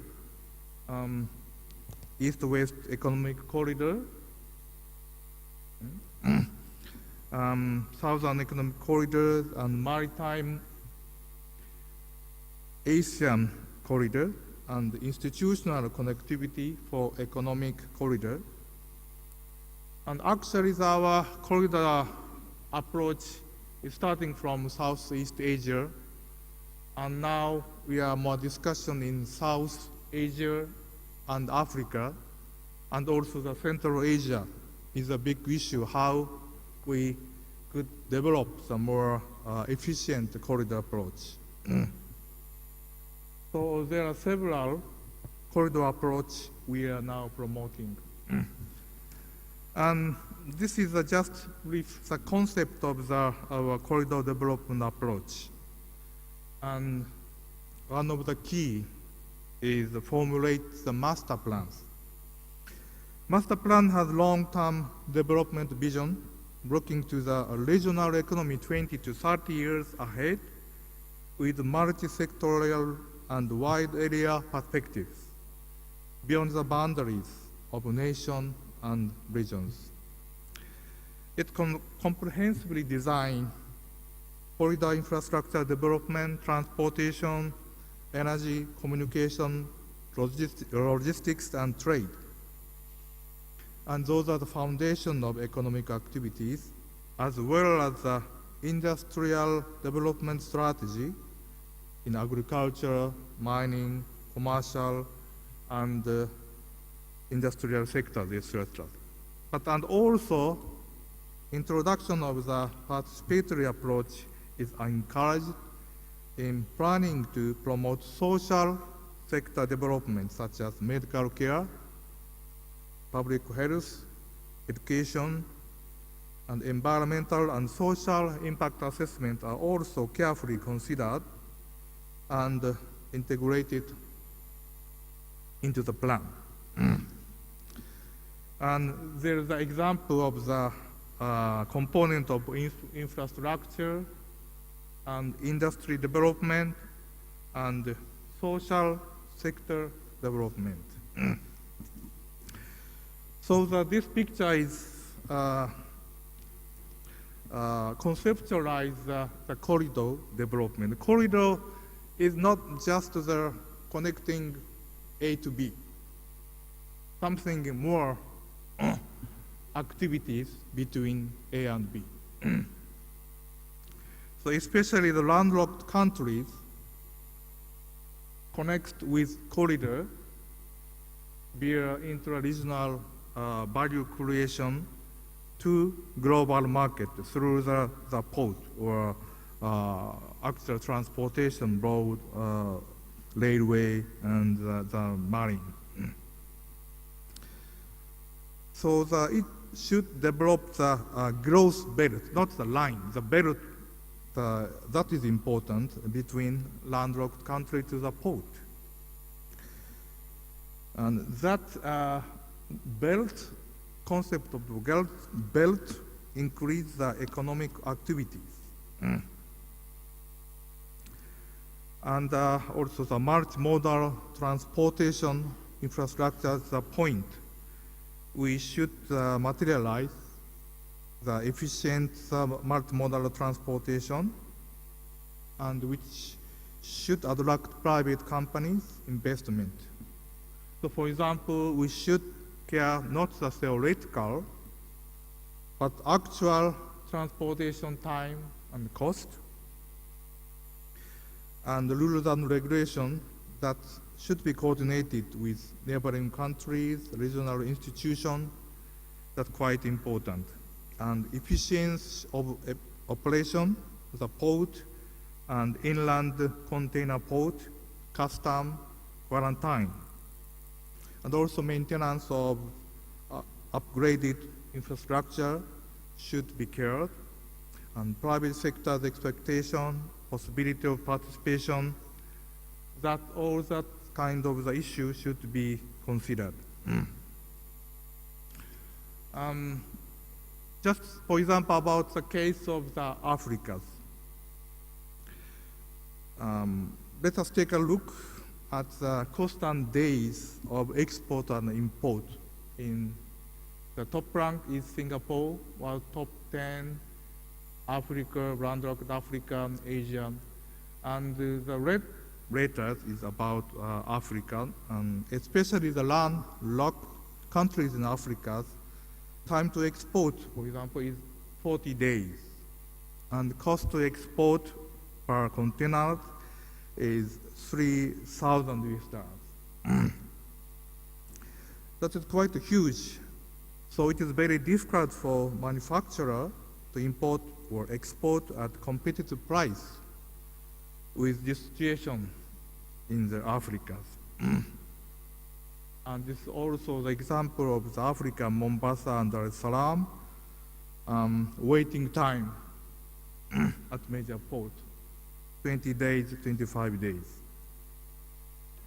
So now we have engaged in the development of the corridor economic approach in Africa. In some eastern countries, Kenya, Uganda, Rwanda, that northern corridor, and the central corridor in Tanzania, and the Mozambique, the Nakala corridor, that now we're trying to develop.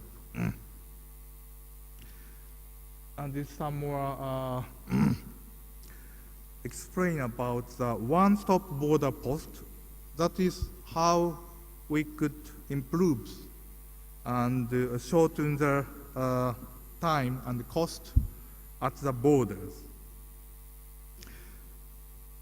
So JICA, together with local authorities, for example, the African Development Bank, has introduced this one-stop border post concept in various parts of Africa as part of overall concentration to improve the continent's basic infrastructures, such as road, port, and energy supply, which in turn should lead to higher economic performance.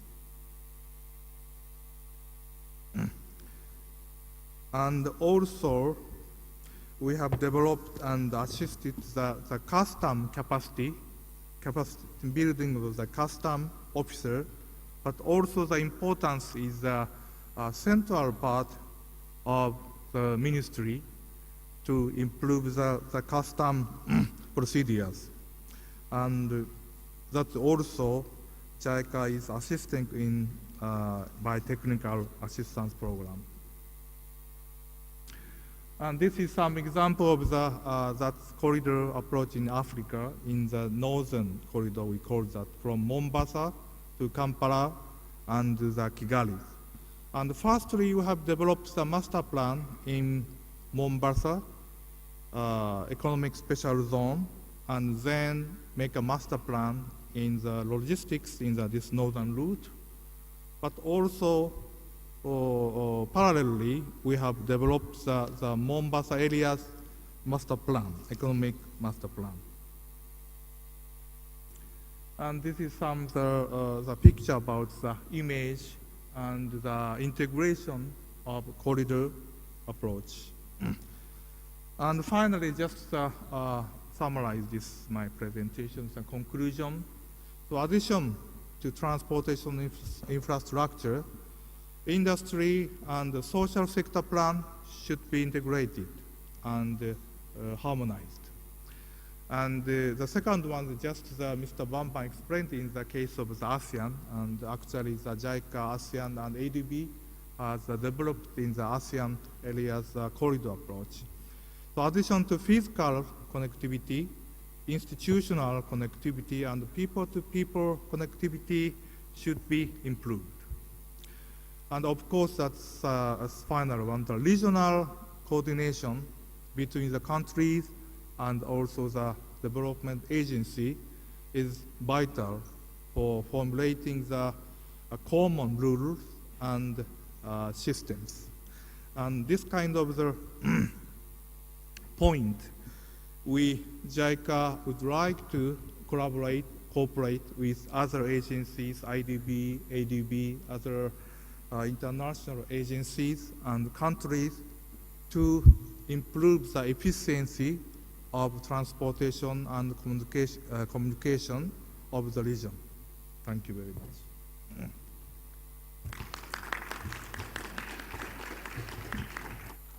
Thanks to Mr. Mori from JICA, and that clearly shows the importance of partnership and support to the regional initiatives requests.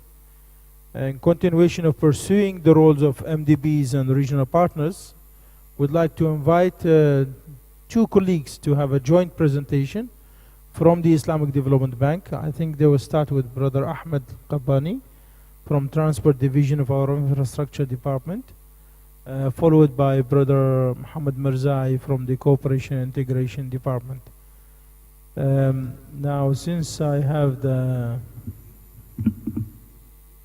liberty to dictate rules upon you, I would like you to please make it concise and short, as we're running out of time, so we allow some discussions and debate around the ideas floated. Thank you, Dr. Hakim, and thank you everyone for coming.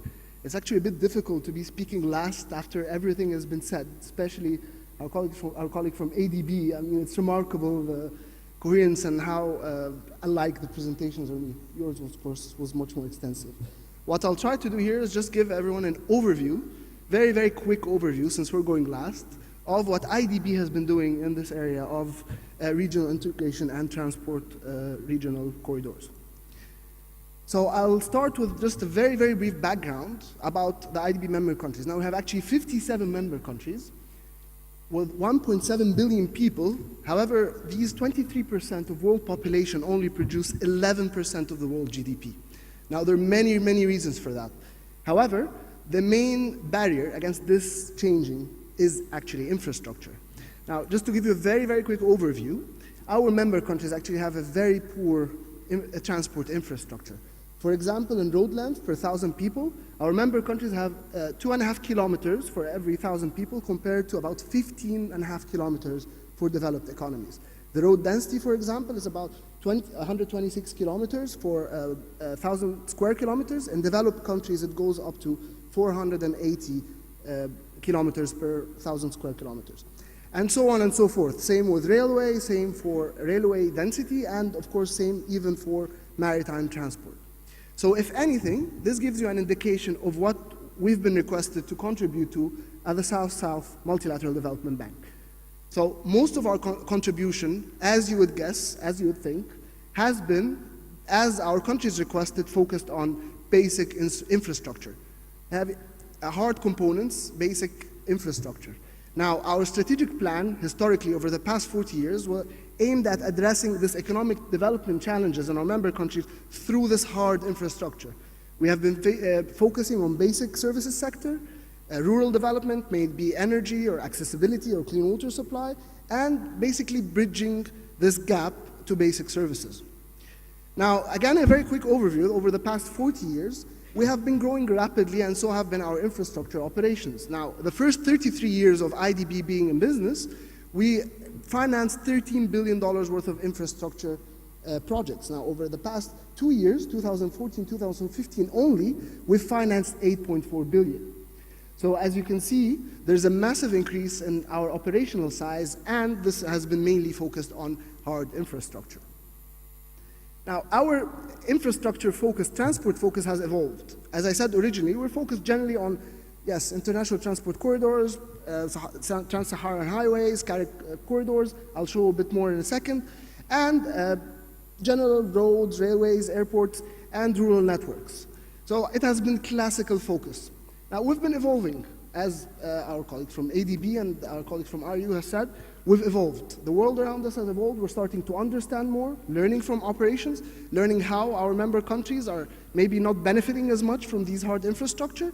So we started to evolve. Now we're focusing, we want to focus on a comprehensive way on regional connectivity integration. My colleague Mirzai will talk in a second and will highlight how we've been thinking. We've been focusing on social inclusion, promoting road safety. We've done a lot of work with our partners IRU over the past few years. Sustainable transport, we're part of the Sustainable Transport Working Group, MDB Working Group, with our friends in ADB who are chairing this working group. And you saw yesterday our climate change and transport event. And now it's worth mentioning, now feeding into the Turkey presentation, only yesterday we've approved our first sustainable urban transport program with 150 million euros. So again, we're addressing the massive urbanization that has been taking place in a country like Turkey. So we've been evolving. So before I finalize, I'm going to give the last snapshots of a quick snapshots of what we've been doing over the past 2 years. Unfortunately, a big chunk is still on roads, but mainly the regional roads. Thanks to the request we've been receiving from countries, they're still focused a lot on roads. So $3.9 billion in 2 years only. So that's over 45% of our infrastructure financing, and above 30% of all of IDB financing has been focused on transport infrastructure. These are just examples historically. I don't need to do this. You can see all the trans-African highways with contribution of over $1.5 billion over the past few years, again increasing rapidly. And again, corridors, I don't need to repeat all the 6 regional corridors that I've been doing. We've also been focusing about rails and ports. The first presentation, our colleague from ICO was wondering whether this railway in Turkmenistan-Iran border, actually we did contribute. $370 million were financed by IDB in this railway. So we have been present, ports, Mauritania, Oman, and different regional integration projects. Now to finalize and to pass on to our colleagues in the regional integration, now the mindset behind this, the transformation which was mentioned, well, it was explained in a really good way by our colleague from ADB, this transformation from transport corridors to economic corridors. Now, we're still mindful that we're after actual economic development of our member countries. It's not the construction of hard infrastructure is the objective. Now, this transformation of having an economic corridor that attracts investments, generates economic activities, trades, this is what we're after right now, and this is the mindset we're having and we're trying to move to. Of course, everyone knows a 10% drop in transport costs, translates into a 25% increase in trade, 25% increase in trade. So just one random statistic on how this could transform into economic development. But we've established, I think it has been established, that the physical infrastructure needs to be there, which means that we will still continue focusing on our hard infrastructure, but with a different mindset now. We acknowledge through our work with IRU, with our different partners, that there are weak components that needs to be focused on. The comprehensive approach, barriers towards trade, barriers towards conventions like TIR, and this is where our colleagues and our cooperation and regional integration are going to highlight, and now we'll show you how we've been thinking on moving forward, how our approach is changing. And here I'll pass on to my colleague Mirzai, who will explain how we've been evolving from just the focus on hard infrastructure into a more comprehensive approach, as mentioned earlier. Thank you.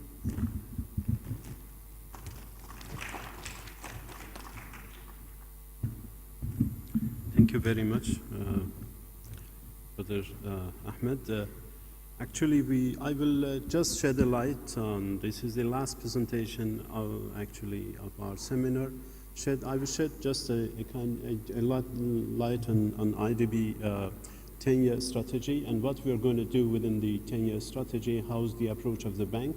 Actually, it is a kind of a paradigm shift in IDB's approach towards supporting regional cooperation integration among member countries. This is a kind of a snapshot indicating the major pillars, major components of our 10-year strategy started from last year. As you see, one of the major strategic objectives of out of 3 objectives is connectivity. It is focusing on South-South cooperation between member countries. Of course, as it is highlighted by the other speakers, it is a kind of a outward-oriented cooperation. It is promoting cooperation within IDB member countries and within the IDB countries and the rest of the world. And in order to realize it, there is out of 5 pillars of the strategy, one is cooperation between member countries, focusing on economic cooperation integration in OIC member countries and different sub-regions.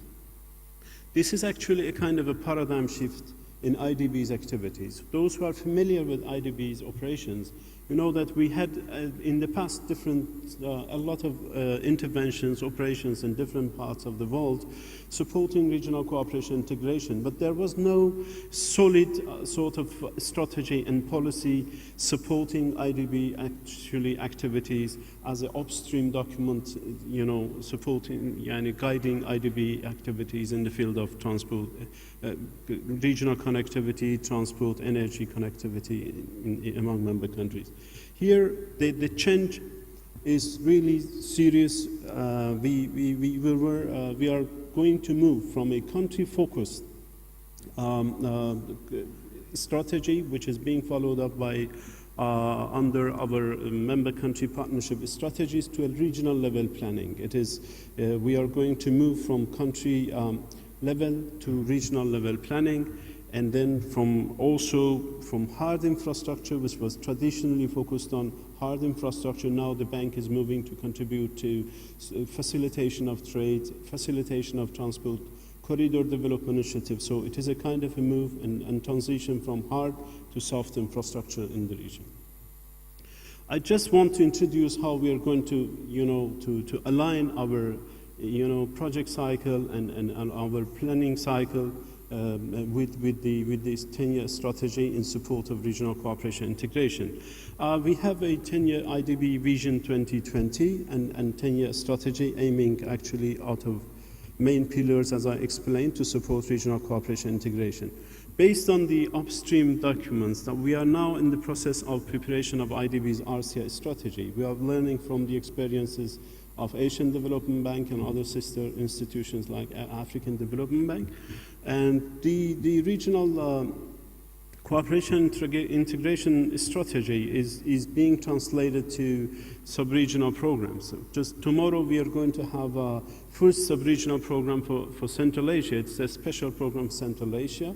So the strategy is being translated to program, and the programs will come up with regional projects actually. So it is a kind of a cycle to translate a strategy to action through programming instruments, which are the sub-regional programs for different sub-regions. We have 4 sub-regional programs in Central Asia, one for South and Southeast Asia, the other for MENA region Arab countries, and then the other for Sub-Saharan Africa. So these sub-regional projects will be included in IDB portfolio of pipeline of regional projects, and then they will be cascaded down to national components and will be included in country programs or member country partnership strategy. Once we come to the project level, there will be two sets of projects with financial gap and project without financial gap. When there is no financial gap, then government and IDB will together finance the project and implement it. But if there is a financial gap, then we'll establish RCI financing facility and also co-financing arrangements with development partners. This is just a kind of a look at to KPIs that we are going to achieve within the 10-year strategy.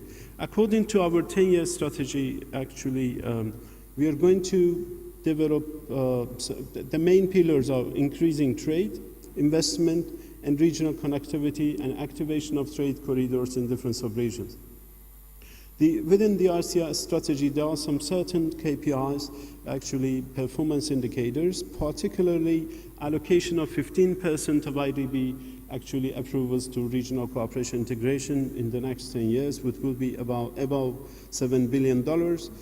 Financing intra-regional trade will be increasing in the $54 billion, and then to increasing intra-regional trade and investment insurance to $25 billion, and then financial facility dedicated to RCI will be established amounting to $2.5 billion. These are the KPIs that we are going to really follow up and to try to achieve. Our cooperation pillar of our 10-year strategy has 3 main areas of focus. One is trade, investment, and regional infrastructure connectivity.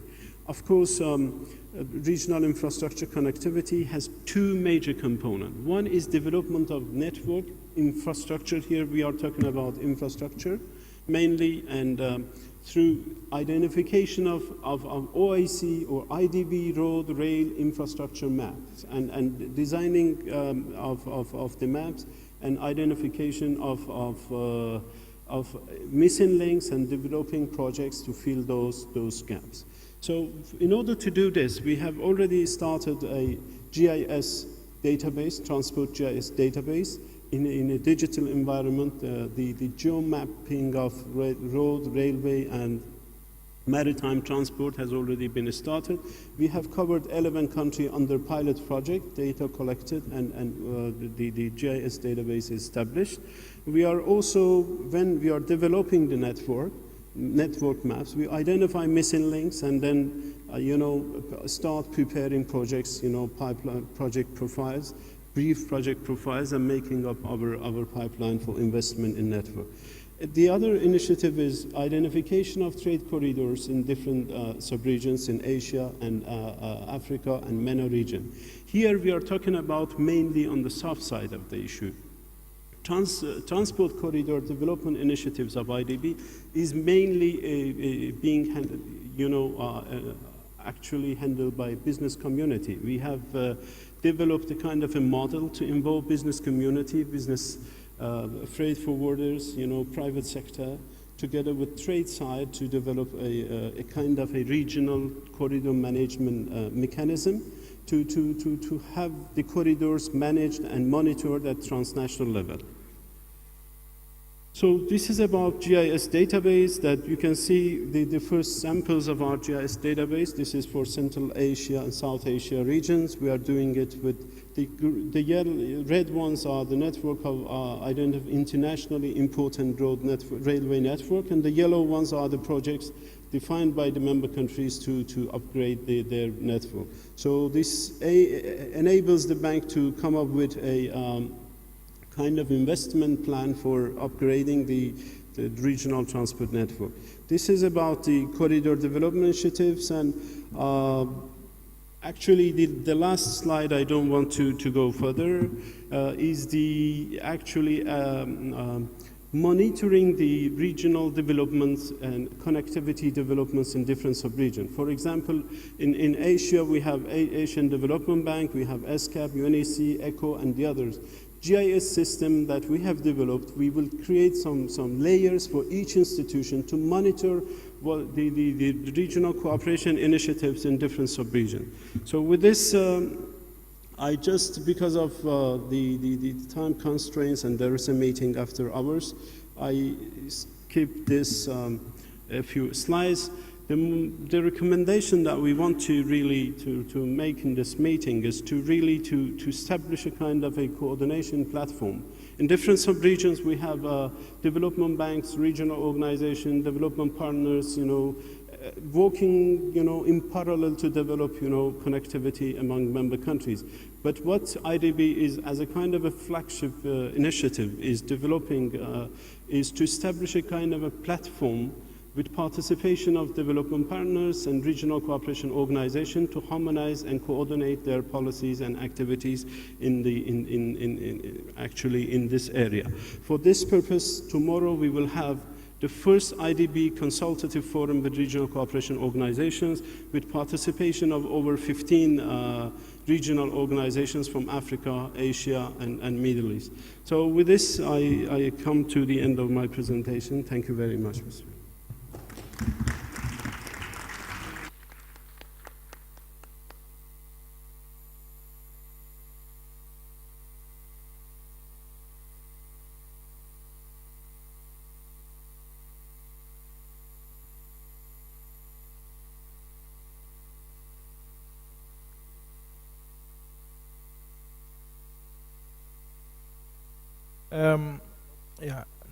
Thank you. Thanks a lot for sharing this information with us and the update. And I would like to again recall for the regional cooperation organizations meeting that will be established for the first time tomorrow as a forum where regional organizations, mostly political established one, but we also welcome and invite MDBs and other international cooperation organizations to join us, and the purpose of which is to try and coordinate and streamline some of the initiatives for regional corridor enhancement and regional projects. I think with the time running out and we have the colleagues for the upcoming event waiting for us, I would like to ask one specific question for the core reason why we are all here and why we are all established as organizations is our member countries. I would like to specifically ask Baba Bambang for why or how countries can tailor their national needs with the regional needs and sell themselves so their national needs mainly to the financiers and partners in the region, so that they look at the regional perspective but also build the national requirement from within the country without creating a contradictory barriers between national and regional requirements, especially in infrastructure connectivity.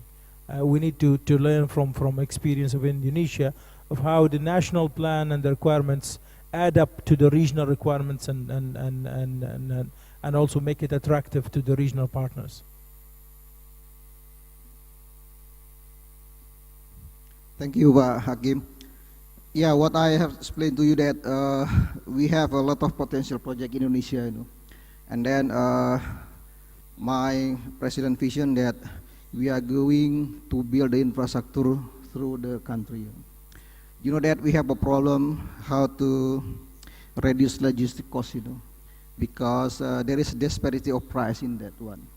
So by building the connectivity, I think we hope that we can reduce logistics costs from 27% of the GDP until around 90% of GDP. And then from the seminar, I think I asked all donors here because there is a World Bank and also JICA.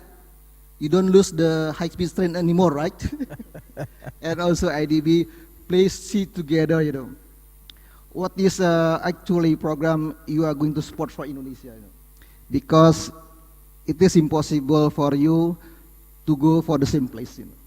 Yeah. For example, that the previous seminar when I give a presentation there as a speaker that we asked that, for example, ADB will go to Sumatra, for example, and now JICA stay in Jakarta, right? You don't move any place, right? But I actually go to the Sulawesi, for example, you know, because we have a master plan in transportation in Sulawesi, Pak. I think one day you should go to the Sulawesi. And also World Bank, Pak, we have developed the mass transportation in Surabaya, Pak. That's, I think, a good example. I don't know for IDB, actually. That's why I'm waiting for IDB. What is interesting project that you are going to support in Indonesia, you know? Okay, then you are interesting for the southern part of Java for the route, you know.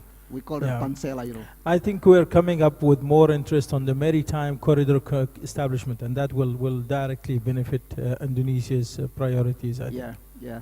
That's our new areas for regional connectivity that we're looking at. Yeah.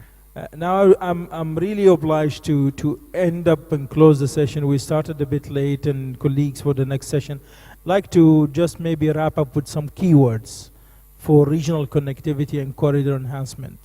I read from the different perspective and inputs, political willingness, business case, involvement of private sector in different formats, engagement of other partners that would promote all these regional connectivity. We would like to continue some of these issues tomorrow with the discussions with the regional cooperation organizations at our 9 o'clock session with the regional cooperation organizations.